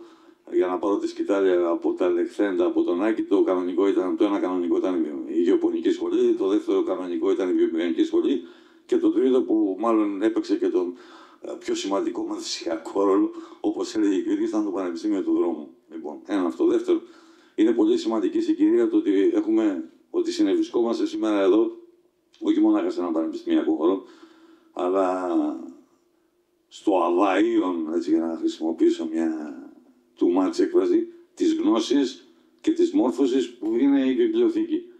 Και ότι μας φιλοξενεί επίσης, και αυτό είναι πάρα πολύ σημαντικό, ένας τομέας με εξειδικευμένο προσανατολισμό και κατεύθυνση προς πράγματα τα οποία στα αυτιά μας ίσως δεν ηχούν ως πολύ ευανάγνωστα, δηλαδή η αρχαιονομία, η μουσεολογία και διάφοροι άλλοι τομείς της επιστημοσύνης και της γνώσης που πλέον στην εποχή μας έχουν πολύ μεγάλη σημασία. Και ο Δημήτρης και εγώ και η εκδόση Ψυχογειός σας ευχαριστούμε πάρα πολύ για την παρουσία σας σήμερα εδώ. για την τιμή και για το φόρο τιμής και μνήμης που αποτείνουμε στον Γιάννη Ιωαννίδη, που αποτελεί μια πολύ ξεχωριστή φυσιογνωμία, μια πολύ ιδιαίτερη και πολύ σημαντική και βαρύνουσα περσόνα, όχι μόνο στην ιστορία του ελληνικού μπάσκετ, στο χρονικό του ελληνικού αθλητισμού και στο χρονικό της ελληνικής ζωής και στο γίγνεσθε και σε όλα αυτά που συνέβησαν στην Ελλάδα τα τελευταία, ας τα υπολογίσουμε περίπου, σε ένα εύρος μισού αιώνα, έτσι, για να μην το αφήσω να ξεχυλώσει περισσότερο. Ας πούμε ότι μέσα στις δεκαετίες του 70, όταν ο Ιωαννίδης το 1978 εγκατέλειψε την υποδράση, κρέμασε τη φανέλα με το νούμερο 5 στον Άρη, και από μια ιδέα που είχε ο μέντορας του, ο γκουρού του, ο Ανέστο Πεταλίδης, ανέλαβε την τεχνική ηγεσία του Άρη. Ο Διαμαντής ο Σκόδρας θα θυμάται πάρα πολύ καλά, και ο Άρης με το καλημέρα πήρε ένα πρωτάθλημα against all odds, που λένε, κόντρα σε θεούς, κόντρα σε δαίμονες, κανείς δεν περίμενε ο Άρης για να πάρει πρωτάθλημα από το 1930. Ήταν 49 ολόκληρα χρόνια, μισός αιώνας που ο Άρης δεν είχε πάρει πρωτάθλημα στο μπάσκετ, και που η Θεσσαλονίκη είχε να πάρει πρωτάθλημα στο μπάσκετ από το 1958, όταν την ώρα που πεζόταν το καλοκαίρι και καταχνιά του Τενεσί Williams στο ανοιχτό θέατρο της Χάνθ, στο ανοιχτό γήπεδο της Χάνθ, ο ΠΑΟΚ έπαιρνε το πρωτάθλημα Ελλάδος. Άρα και υπ' αυτήν την έννοια ήταν πολύ σημαντική εκείνη η στιγμή, εκείνη η συγκυρία. Θέλω να μείνω σε δύο-τρία πράγματα. Χαίρομαι πάρα πολύ που θα εξελιχθεί περισσότερο σε διάλογο παρά σε παράλληλους μονολόγους. Παρεμπιπτόντως, πρόκειται για την τρίτη παρουσίαση του βιβλίου που μας έκανε την τιμή ο Γιάννης, η Γιούλα, η κόρη, η Ελένη Θεοδώρα, η οικογένεια του Γιάννη, το να σε εμπιστεύονται, να εμπιστεύεσαι δύο ανθρώπους με τους οποίους δεν έλειψαν, γιατί ο Γιάννης ήταν ένας πολύ ιδιαίτερος άνθρωπος που τρεφόταν από τις κόντρες, από τις αντιπαραθέσεις. Το να εμπιστεύεται δύο δημοσιογράφους, δύο ανθρώπους γενικότερα, να του γράψουν την αυτοβιογραφία του, την οποία ευτυχώς είχαμε ολοκληρώσει σε έναν βαθμό πρωτού φύγει από τη ζωή στις 4 του προπερασμένου Οκτωβρίου, του Οκτωβρίου του 2023. Προφανώς περιποιεί πολύ μεγάλη τιμή για μας, μας εμπιστεύτηκε τη ζωή του, μας την έδωσε στα χέρια μας, και εμείς έπρεπε όχι να τη διαπλάσουμε. Με τον Δημήτρη, χωρίς να είμαστε συνεννομένοι από την αρχή, βάλαμε ένα στοίχημα στο οποίο νομίζω ότι πετύχαμε απολύτως, και αυτό ήταν να μην αλλοιώσουμε επουδενή και ούτε κατελάχιστον αυτό που ήταν ο Ιωαννίδης. Το τι ήταν ο Ιωαννίδης, το ποιος ήταν, το πώς μιλούσε, το πώς συμπεριφερόταν, το πώς χειρονομούσε, το πώς, συγγνώμη για την έκφραση, γιατί βρισκόμαστε και σε έναν ιδιαίτερο χώρο, το πώς μπινελίκωνε, το πώς άρπαζε προπονητές από τις γραβάτες, παίκτες από τις φανέλες, διαιτητές από τα πέτα, και πάει λέγοντας. Επειδή λοιπόν ήταν ένας πάρα πολύ ιδιαίτερος άνθρωπος, το να προσπαθούσαμε να καλοποιήσουμε και να εξευμενήσουμε το χαρακτήρα του, για να αποδώσουμε, να του βάλουμε ένα φωτοστέφανο και να πούμε, να δώσουμε κάτι διαφορετικό από αυτό που ήταν, γιατί ούτως ή άλλως ήταν μεγάλος. Η μεγαλοσύνη του θα μπορούσε να εκτιμηθεί από τον καθέναν με 1002 τρόπους. Για μας λοιπόν, για να μην μακρηγορώ πάνω σε αυτό, το μεγαλύτερο κομπλιμέντο που νιώθουμε ότι μας επιδαψιλεύεται σε αυτή την περίπτωση είναι ότι διαβάζοντας κάποιος το βιβλίο έχει όχι την εντύπωση, την αίσθηση, έχει τη βεβαιότητα ότι στέκεται απέναντι στον Ιωαννίδη και τον βλέπει να μιλάει, να διαμαρτύρεται, να χειρονομεί, να βρίζει, να κάνει, να δείχνει, να ράνει. Αυτό είναι πολύ σημαντικό. Επίσης, προσπαθήσαμε να κάνουμε και κάτι άλλο που το πετύχαμε. Ούτε εγώ που έχω κουτάκια, πάρα πολλά κουτάκια στη ζωή μου και είμαι υποχόνδριος, ούτε ο Δημήτρης, δεν υποκύψαμε στον πειρασμό να βάλουμε. Υπάρχει στο Παγγέλη Τσακαπάζογλου, το ξέρει, ένα αρχιγράμματα στη δημοσιογραφία, το ΒΔΣ, βάλε δικά σου. Δεν βάλαμε δικά μας. Ακολουθήσαμε τη διήγηση του Γιάννη, που προτού πληγεί και φτάσει σε ένα δύσκολο στάδιο για να μπορέσει να μας διηγηθεί τη ζωή του, είχε και την ευκρίνεια και την δυνατότητα να μας τα πει χαρτί και καλαμάρι που λέμε. Οπότε δεν πήγαμε στη λογική να βάλουμε πράγματα από τα αρχεία μας, να βάλουμε ιστορίες που τις είχαμε ακούσει εμείς. Του βάλαμε απλώς, είναι κάτι που ο Δημήτρης το λέει συνεχώς σήμερα, επειδή μιλάω εγώ πρώτος, το λέω εγώ, βάλαμε κάποιες ενότητες, φτιάξαμε ένα σκελετό πραγμάτων, την καριέρα του ως παίκτη, την καριέρα του ως προπονητή, από τις μέρες του Παστέρ, όπου κοούτσαρε για πρώτη φορά, πολιτική καριέρα του, την ιστορία του στην εθνική ομάδα. Δεν λένε κάτι, αλλά ο Γιάννης είχε αυτό το ταλέντο. Ένα από τα ταλέντα του ήταν ότι δημιουργούσε αυτό που σήμερα στην εποχή μας λέμε όσμωση. Σε πολύ μεγάλο βαθμό. Είτε συμφωνούσες μαζί του, είτε διαφωνούσες, είτε τον αγαπούσες και γινόσουν θυσία για αυτόν, είτε τον μισούσες. Δεν σε άφηνε αδιάφορο. Έγραψε ένα πολύ μεγάλο κομμάτι της ιστορίας του ελληνικού μπάσκετ. Επιμένω ότι η παρουσία του ξέφυγε κατά πολύ από τις 4 γραμμές ενός γηπέδου ή από το μάκρος ενός παγκού. Δημιούργησε στερεότυπα, δημιούργησε ιδεότυπα για κάποιους, που αυτό είναι ακόμη πιο σημαντικό. Για άλλους έγινε πρότυπο, για άλλους έγινε ο εχθρός πρώτων πυλών. Ήταν ένας πολύ ιδιαίτερος άνθρωπος, είχε μια πολύ ξεχωριστή προσωπικότητα. Ήταν ένας συγκρουσιακός άνθρωπος με εντάσεις. Ο Παναγιώτης Φασούλας, επίσης ένα πολύ κοφτερό μυαλό, είχε πει κάποτε ότι τι κρίμα που ένα τέτοιο μυαλό χαραμίζει το μυαλό του για μπιπ. Αυτό που υπόθηκε προηγουμένως είναι γεγονός, ότι έβαλε τα κλάματα. Ένας τόσο σκληρός άνθρωπος έβαλε τα κλάματα βλέποντας το άρωμα γυναίκας. Νομίζω ότι τη στιγμή που είναι η σκηνή με το χορό. Όπως επίσης και το γεγονός ότι υπάρχει ο Ιωαννίδης που ξέρουμε και ο Ιωαννίδης που δεν ξέρουμε. Δηλαδή ο Ιωαννίδης που έκανε επίθεση και ο Ιωαννίδης που αμυνόταν, αλλά αυτή την άμυνά του που δεν ήταν η αδυναμία του, φρόντιζε να την καμουφλάρει και πάντως να μην τη βγάζει προς τα άκρη. Το πόσο ευαίσθητος ήταν, το πόσο άπλωνε έναν δίχτυ προστασίας απέναντι στους παίκτες του, με την πολύ χαρακτηριστική έκφραση που υπόθηκε σε όλες τις ομάδες από τις οποίες πέρασε, ότι μη μου πειράξεις τον παίκτη μου. Κάνε με εμένα, κάνε με ό,τι θέλεις. Μη μου πειράξεις τον παίκτη. Και αυτό το εκτίμησαν πάρα πολλοί παίκτες. Όπως επίσης φιλανθρωπική δράση, αγαθοεργίες, τα πράγματα για τα οποία δεν θέλησε να μιλήσει ποτέ. Και ήταν το μόνο σημείο, ίσως σε έναν βαθμό και η αγάπη του για την τέχνη, η σχέση του με το Μόραλι, το ζωγράφο και κάποια άλλα πράγματα που είχαν να κάνουν με το πρόσωπο, με το χαρακτήρα του και με τη ζωή του έξω από τα γήπεδα. Νομίζω ότι το αποτύπωμα που άφησε ο Ιωαννίδης και ως χαρακτήρας και ως προπονητής και ως coach και σε όλες τις διαστάσεις του είναι πάρα πολύ σημαντικό, και μολονότι ήδη κοντεύουν, όχι, είναι ακριβώς 1,5 χρόνος από τότε που έφυγε από τη ζωή, άνθρωποι που έζησαν μαζί του δεν μπορούν ούτε να ξεφύγουν και δεν θέλουν κιόλας να ξεφύγουν από νόρμες που έβαλε στην καθημερινότητά μας.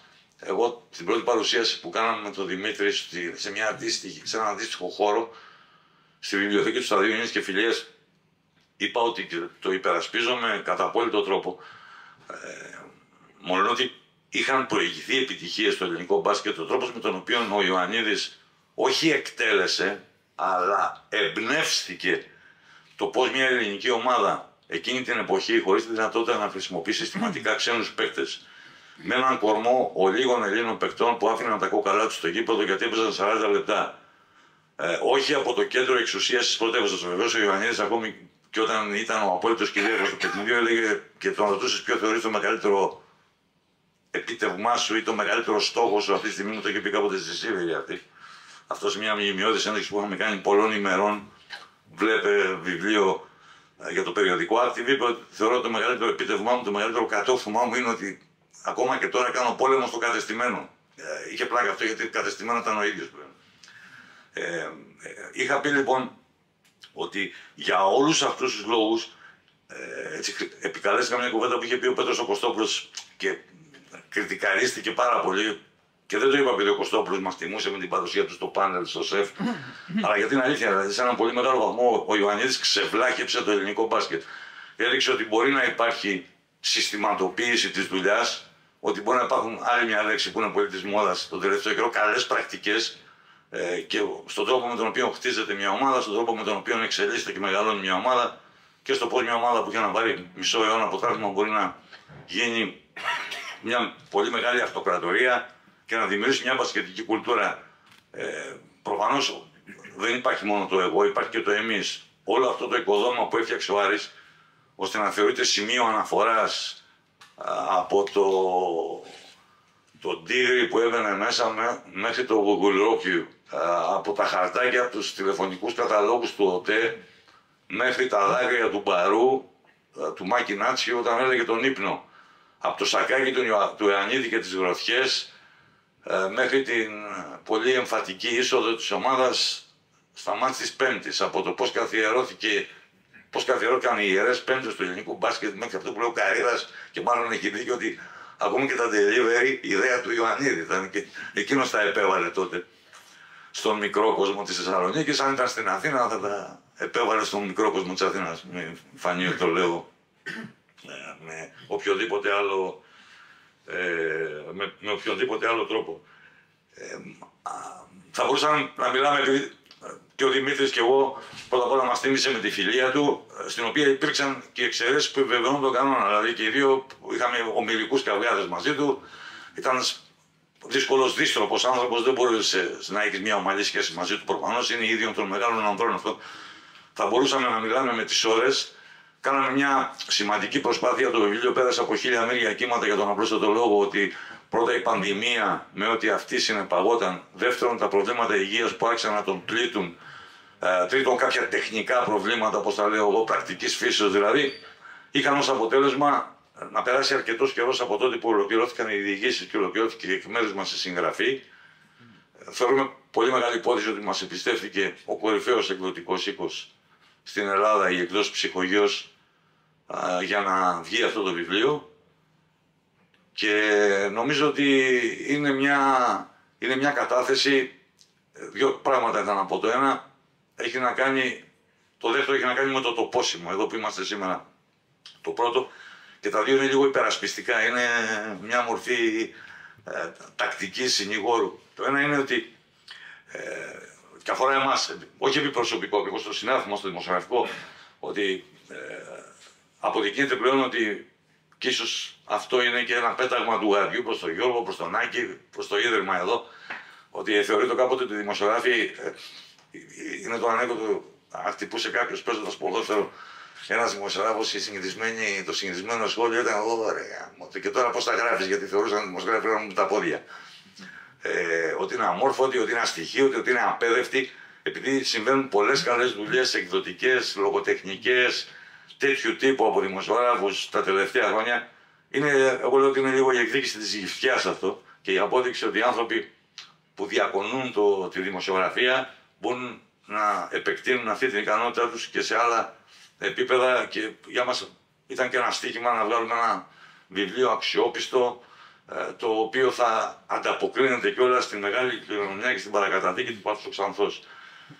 Το δεύτερο έχει να κάνει με το ίδρυμα που μας φιλοξενεί, επειδή υπόθηκε κάτι προηγουμένως.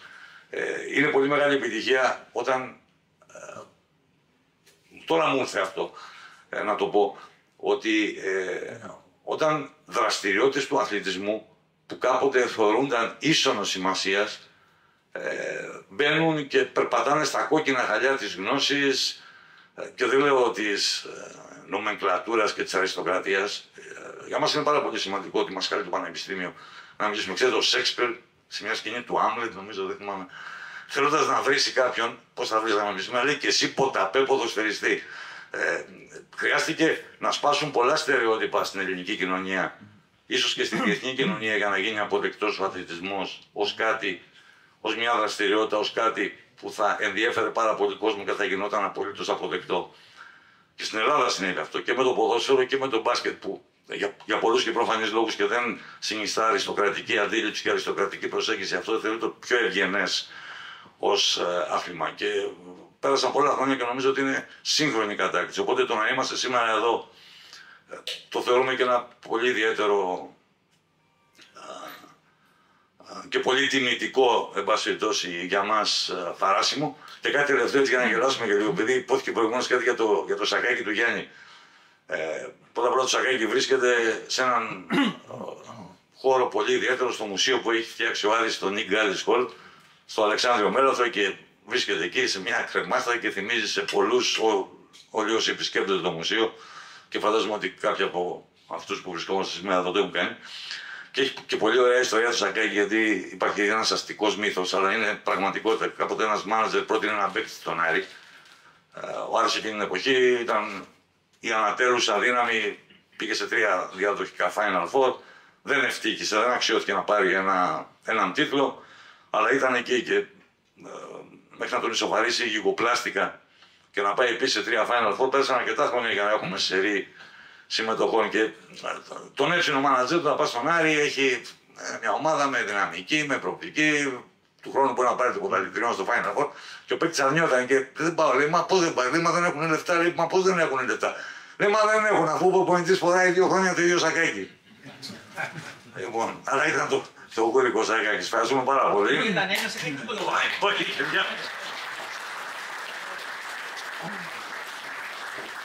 Ευχαριστούμε πολύ και ελπίζουμε όσοι δεν το έχετε διαβάσει να το διαβάσετε, να το απολαύσετε. Είναι πραγματικά ένα βιβλίο που επειδή βγαίνει από τη ζωή, βγαίνει από το στόμα πρώτα.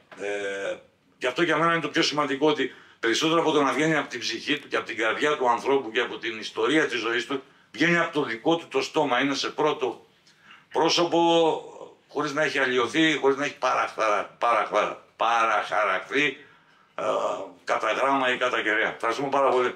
Θα του αφήνω περισσότερο χρόνο. Δεν θα σας κουράσω, μου έχει αφήσει λίγο χρόνο. Το πήρα για το δικό μου πλάνο. Το χρόνο δεν υπάρχει περίπτωση να διαφωνήσω με τον Βασίλη.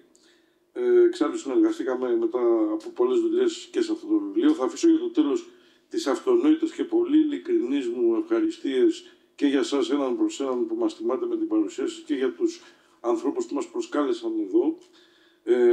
Προσπαθούσα τόση ώρα που άκουγα τον Βασίλη να σκεφτώ και σκεφτόμουν μάλλον ότι πόσο παράξενη είναι η ζωή. Ότι η πρώτη εκτός Αθήνας και Θεσσαλονίκης παρουσίαση αυτού του βιβλίου γίνεται σε ένα μέρος που λίγο πιο μακριά από εδώ πλήγωσε όσο λίγα το Γιάννη Ιωαννίδη, η Κέρκυρα. Διότι εδώ έχασε τον Παράζ το 1984 από τον Παναθηναϊκό και όχι μόνο το έχασε, αλλά όπως αν διαβάσετε το βιβλίο δεν είναι spoiler, δεν είναι κάτι, είναι μια γνωστή ιστορία. Δεν αντιλήφθηκε ότι ο Μιχάλης Κυρίτης, ο αντίπαλος προπονητής, πήρε τρίτο time out και έπρεπε να δεχτεί τεχνική ποινή. Φαντάζομαι ότι αν ήταν εν ζωή, τώρα το λέω σαν ένα case study, σε μια υπόθεση εργασίας, και τον είχαμε εδώ μαζί μας, που πολύ θα θέλαμε να τον έχουμε μαζί μας, θα κλείδωνε τις πόρτες εδώ γύρω, όλες τις πόρτες, και θα προσπαθούσε να μας αποδείξει ότι ουδέποτε ο Κυρίτης είχε πάρει τρίτο time out και ότι δεν είχε κάνει εκείνο το λάθος που του κόστισε τον τίτλο. Διότι ακριβώς αυτό ήταν ο Γιάννης ο Ιωαννίδης, ένας αξιαγάπητος, πανέξυπνος, αντιφατικός, στριμμένος άνθρωπος, ο οποίος, και αυτό είναι λίγο ηρωνία, να λέμε ότι σε έναν πανεπιστημιακό χώρο εμείς αποφοιτήσαμε από το πανεπιστήμιο, το ανοιχτό πανεπιστήμιο του Ιωαννίδη, αλλά έτσι έγινε, διότι σημάδεψε τις ζωές μας, σημάδεψε τις καριέρες μας και όχι μόνο τις δικές μας, τη δική μου και του Βασίλη, χιλιάδων άλλων ανθρώπων. Δημιούργησε μια ολόκληρη σχολή ανθρώπων που ήθελαν να γίνουν προπονητές, άλλοι ήθελαν να γίνουν παίκτες. Η συμπεριφορά του, ακόμη και η extremis συμπεριφορά του μέσα στο γήπεδο, βρήκε πάρα πολλούς μιμητές για πάρα πολλά χρόνια. Μετά έβλεπες προπονητές στο τοπικό πρωτάθλημα να προσπαθούν να μιμηθούν τον Ιωαννίδη, όχι μόνο αγωνιστικά, αλλά και έξω αγωνιστικά, με ό,τι αυτό συνεπάγεται. Το βιβλίο αυτό είναι το legacy του Γιάννη. Είμαι πάρα πολύ χαρούμενος που είμαστε εδώ, είμαι χαρούμενος που θα πάμε, μας έχουν προσκαλέσει και σε άλλες πόλεις, γιατί ήταν το όνειρό του. Ο Γιάννης δεν έβγαλε αυτό το βιβλίο προφανώς και δεν είχε ανάγκη τα όποια δικαιώματα από τις πωλήσεις του βιβλίου, εννοείται. Το έβγαλε αυτό το βιβλίο όταν το ρωτήσαμε, πήγαμε πρώτη φορά στο σπίτι του για να καθίσουμε να βάλουμε σε τάξη όλη αυτή την περιπέτεια. Δεν το είπαμε γιατί θέλεις να βγάλεις. Εξήγησε μας τον λόγο για να καταλάβουμε. Και λέει, θέλω να πάει παντού το βιβλίο. Θέλω να πάει σε κάθε γωνιά της Ελλάδος και να διαβάσουν όλοι το λόγο του Ιωαννίδη. Λοιπόν, χαιρόμαστε λοιπόν που ξεκινάει έξω από την Αθήνα και τη Θεσσαλονίκη αυτός ο κύκλος των παρουσιάσεων, έστω και σε ένα μέρος που, επαναλαμβάνω, το θυμόταν και το θυμόταν διαπαντός, η Κέρκυρα ήταν χαραγμένη στο μυαλό του για τους συγκεκριμένους λόγους, όμως αποτέλεσε ακριβώς η ήττα του σε αυτό εδώ το νησί την απαρχή της δημιουργίας της λεγόμενης αυτοκρατορίας. Εκείνο το καλοκαίρι που έτυχε να συνυπάρξουμε για κάποιες μέρες, αρκετές μέρες στο ησυχαστήριό του στη Σίβηρη, που δεν ήθελε να δει άνθρωπο. Είχε χάσει 2 τίτλους γιατί είχε χάσει νωρίτερα και το κύπελλο Ελλάδος σε μία εβδομάδα μέσα. Ήταν αδιανόητο για τον Ιωαννίδη να έχει χάσει 2 τίτλους σε 7 μέρες. Κάποια στιγμή σε μία, εγώ το θεωρούσα μία παρόρμηση της στιγμής, ένα από τα ξεσπάσματά του μου είπε: κοίταξε να δεις, δεν θα ξαναχάσω ποτέ. Τον κοίταξα λέγοντας: εντάξει, είναι μια από τις τρέλες του Γιάννη. Ας πούμε, του λέω: ξέρεις, στο μπάσκετ δεν γίνεται να μην ξαναχάσεις ποτέ. Δεν υπάρχει περίπτωση να δεν ξανακοουτσάρεις ποτέ. Ο μόνος τρόπος. Καλά. Έχω το σχέδιο να μην ξαναχάσω ποτέ. Το σχέδιο ήταν να πάει να πάρει τον Παναγιώτη Γιαννάκη, είχε βρει τον τρόπο στο μυαλό του να τον παντρέψει με τον Νίκο Γκάλη. Κάτι που επίσης φαίνονταν αδιανόητο για όλους εμάς, αλλά στο δικό του μυαλό υπήρχε και μπράκτος φάνηκε αυτό. Το έκανε μετά από λίγο καιρό.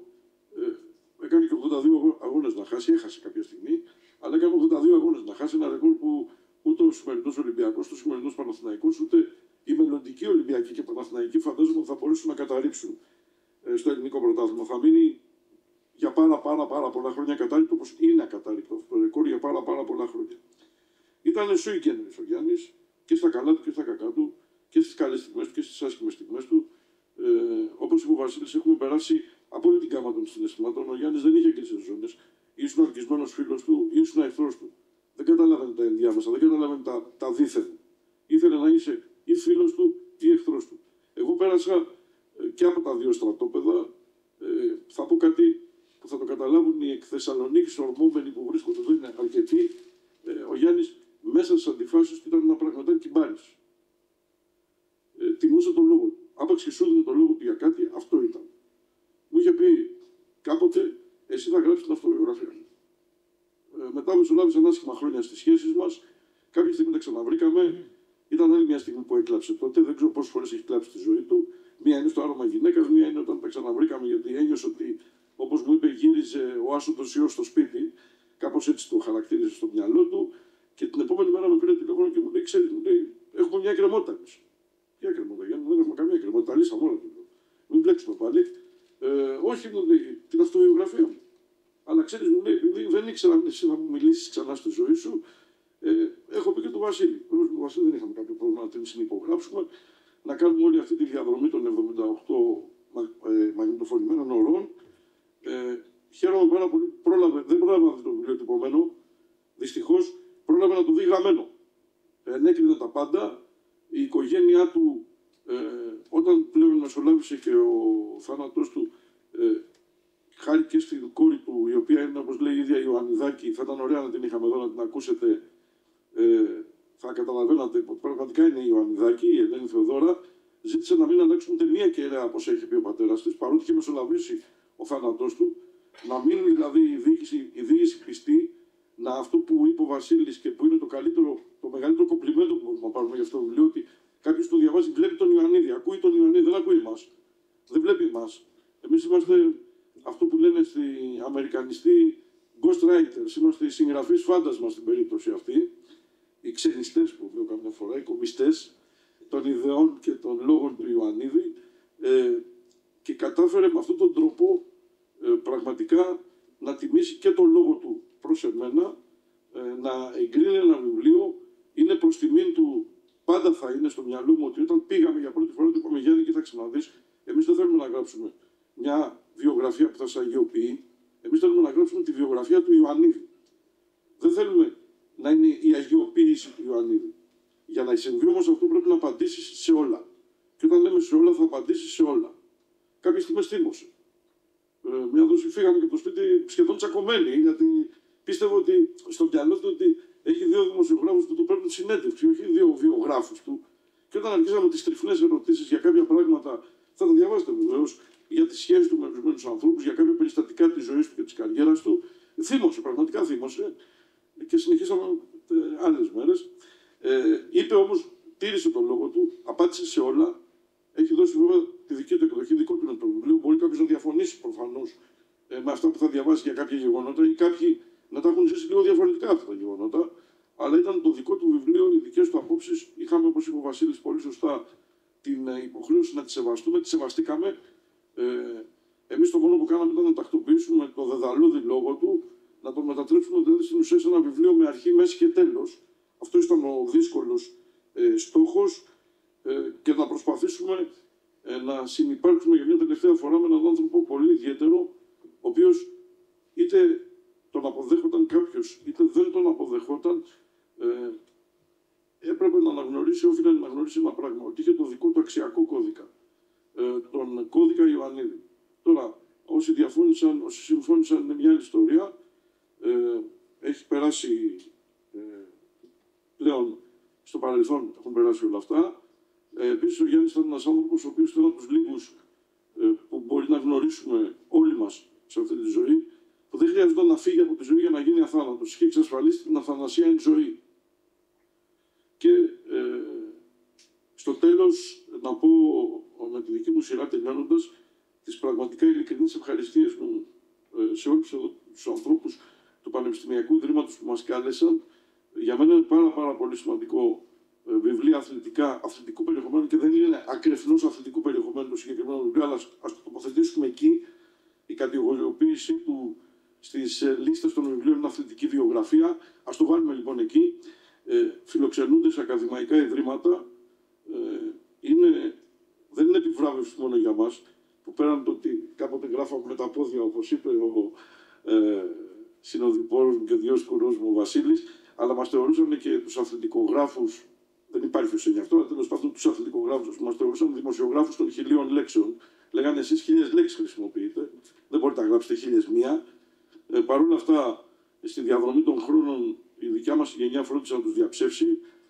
Είναι λοιπόν ιδιαίτερη τιμή που φιλοξενούμαστε σε ένα ακαδημαϊκό χώρο, σε μια βιβλιοθήκη, και ελπίζω, σας εύχομαι από καρδιάς κάποια στιγμή να έρθουμε εδώ για τις δικές σας εκδόσεις, να είμαστε εδώ για να κουβεντιάζουμε για τις δικές σας εκδόσεις, για τα δικά σας βιβλία και αθλητικού, αρχαιακού και ιστορικού περιεχομένου, γιατί είναι κλισέ, θα το πω για να κλείσω, όποιος άνθρωπος, όποιος χώρος δεν σέβεται το παρελθόν του, δεν έχει μέλλον.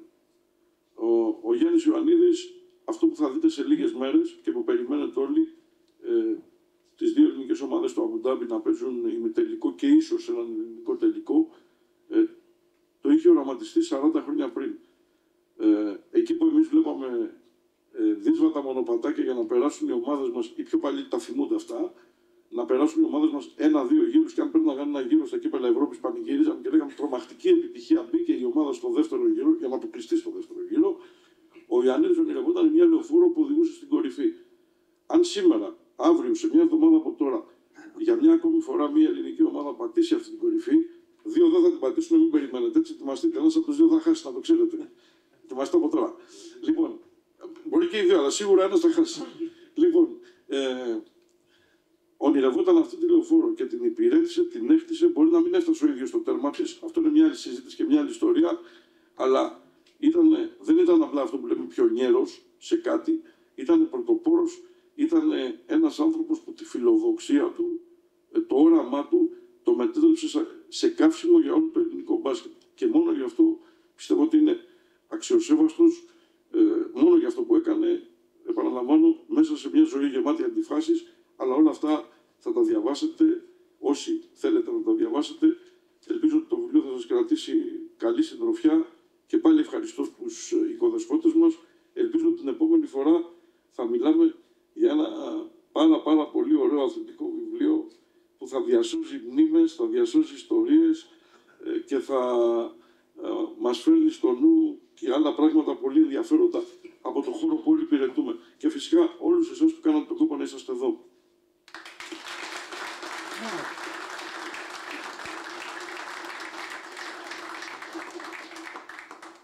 Να δώσω συγχαρητήρια στον Βασίλη και στον Δημήτρη που έκαναν μια πολύ καλή δουλειά με έναν άνθρωπο ο οποίος έχει γράψει δική του ιστορία στο χώρο.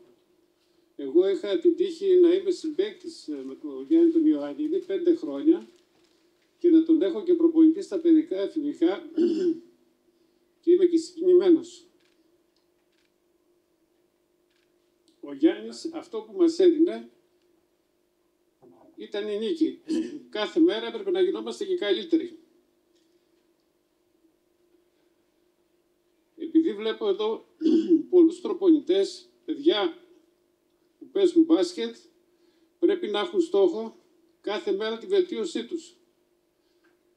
Εγώ τον είχα προπονητή από τα παιδικά εφηβικά, πίστεψε σε μένα και αργότερα μετά από 40 χρόνια ερχόταν στη δουλειά μου και καθόμασταν με τις ώρες και συζητούσαμε αυτά που είχαμε ζήσει. Όπως και στη Σύμβηρη που είπε ο Βασίλης και ο Γιώργος, είχα την τύχη εκεί να έχω και τον άλλο μεγάλο προπονητή, τον Ντούσαν Ιβκοβιτς, Ήταν ο Βαγγέλης του Αλεξανδρής και περάσαμε ατελείωτα βράδια συζητώντας. Δεν θα ξεχάσουμε ποτέ τον Golden Age με τον Βασίλη και τα ξενύχια πριν 40 χρόνια. Εγώ φυσικά ήμουν πιτσιρικάς 15 χρονών, 16 και δεν μπορούσα να τα παρακολουθούσα όλα γιατί ο Γιάννης μας έστελνε εμένα και τον Κοντογιάννη και ύπνο. Δεν θα ήθελα να πω κάτι άλλο. Σας ευχαριστώ πολύ που με καλέσατε και πιστεύω αυτό το βιβλίο θα γράψει ιστορία σε όλους.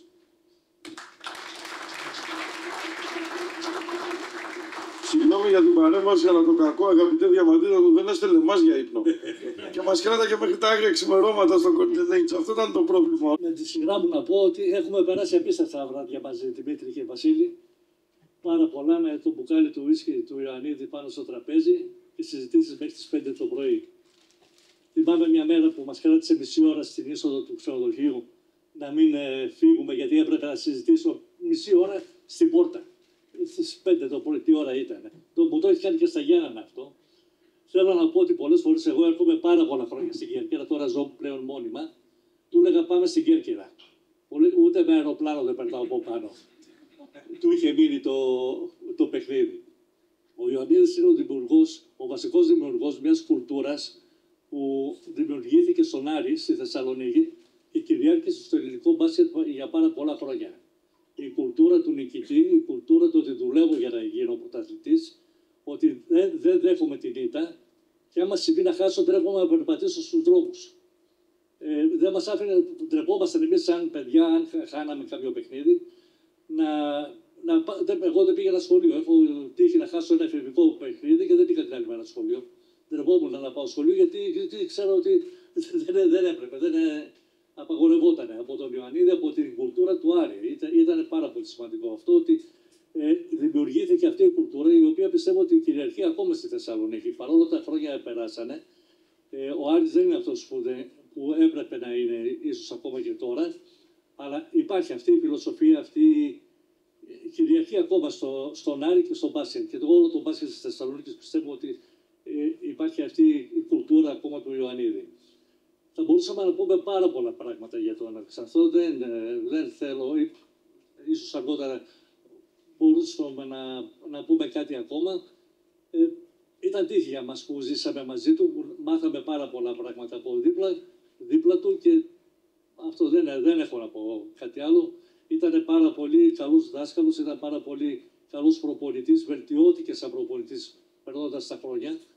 Μίλησα με πάρα πολλούς παίκτες που είχε στη διάρκεια και μου είπαν ότι όταν τον είχαν για δεύτερη, για τρίτη φορά ήταν πάρα πολύ βελτιωμένος, πάρα πολύ αλλαγμένος. Έπαιρνε πάντα καινούριες πληροφορίες από τους άλλους προπονητές, από τους αντιπάλους και μπορούσε να δημιουργήσει κάτι καλύτερο συνέχεια.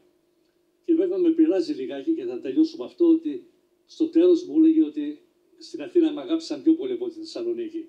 Ότι οι Ολυμπιακοί τον αγάπησαν πιο πολύ από τους Θεσσαλονικείς και δεν ξέρω πόσο περίεργο φαίνεται αυτό. Αυτά θα ήθελα.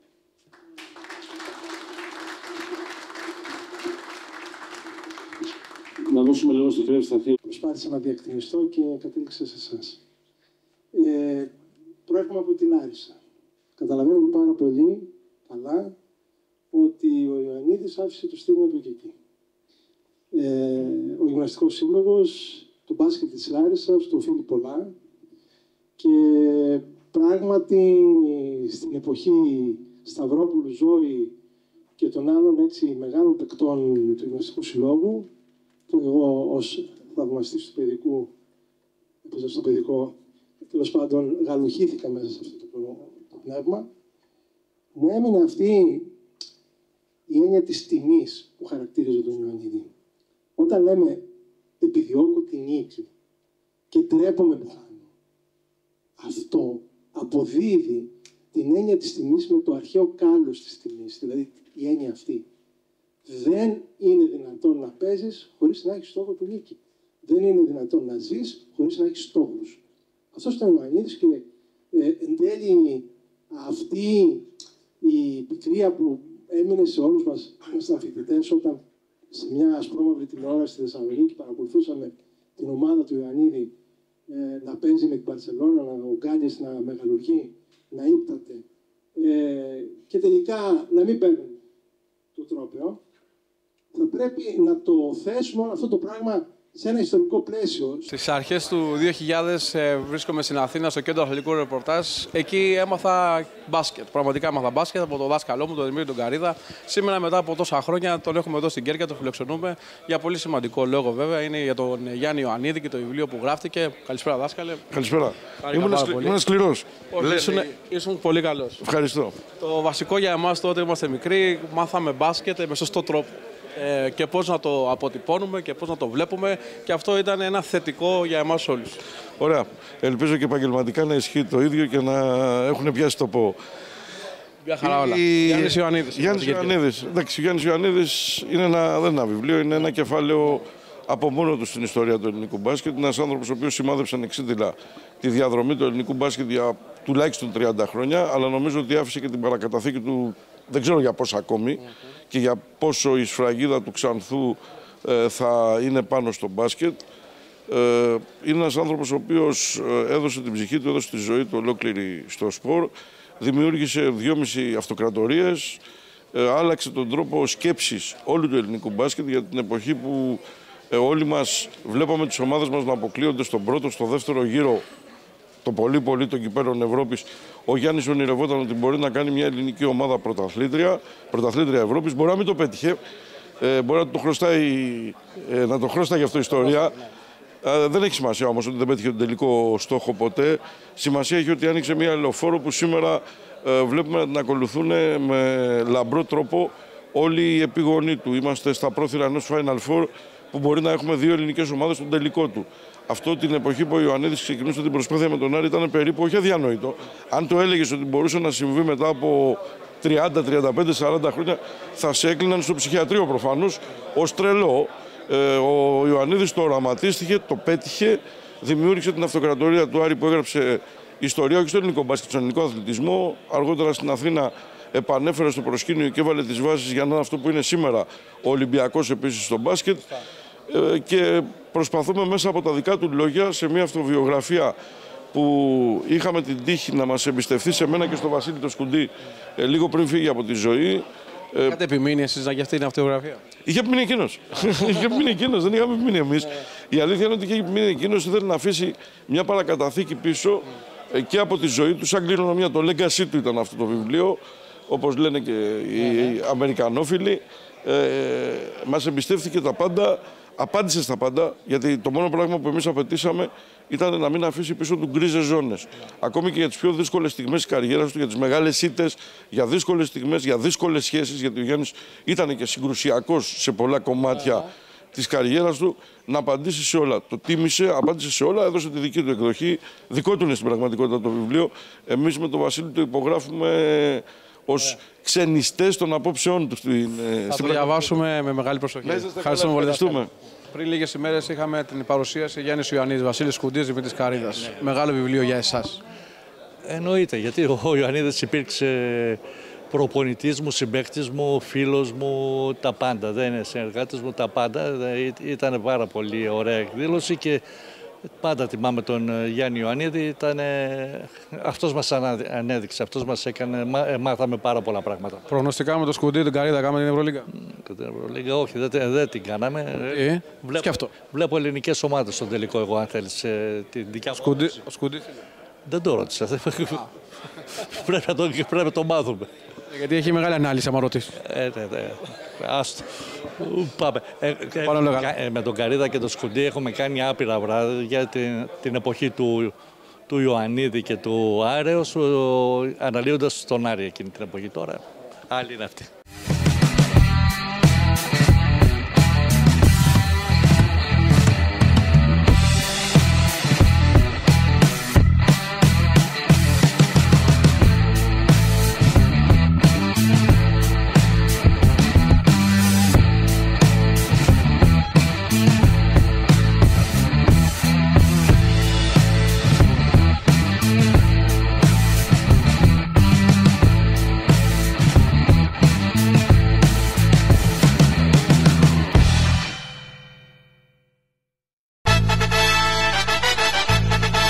Ένα μεγάλο ποδοσφαιρικό γεγονός για την Κέρκυρα. Η μεγάλη συνεργασία της Φακιανάκης Academy με την ΠΑΕ Ολυμπιακός. Η Σχολή Ποδοσφαίρου του Ολυμπιακού εμπιστεύτηκε την εκπροσώπησή της στην Κέρκυρα στη Σφακιανάκης Academy. Σφακιανάκης Academy και Ολυμπιακός. Μια κορυφαία συνεργασία. Για επικοινωνία, πληροφορίες, εγγραφές 26610 44 444. Η Σφακιανάκης Academy μπαίνει σε μια νέα εποχή.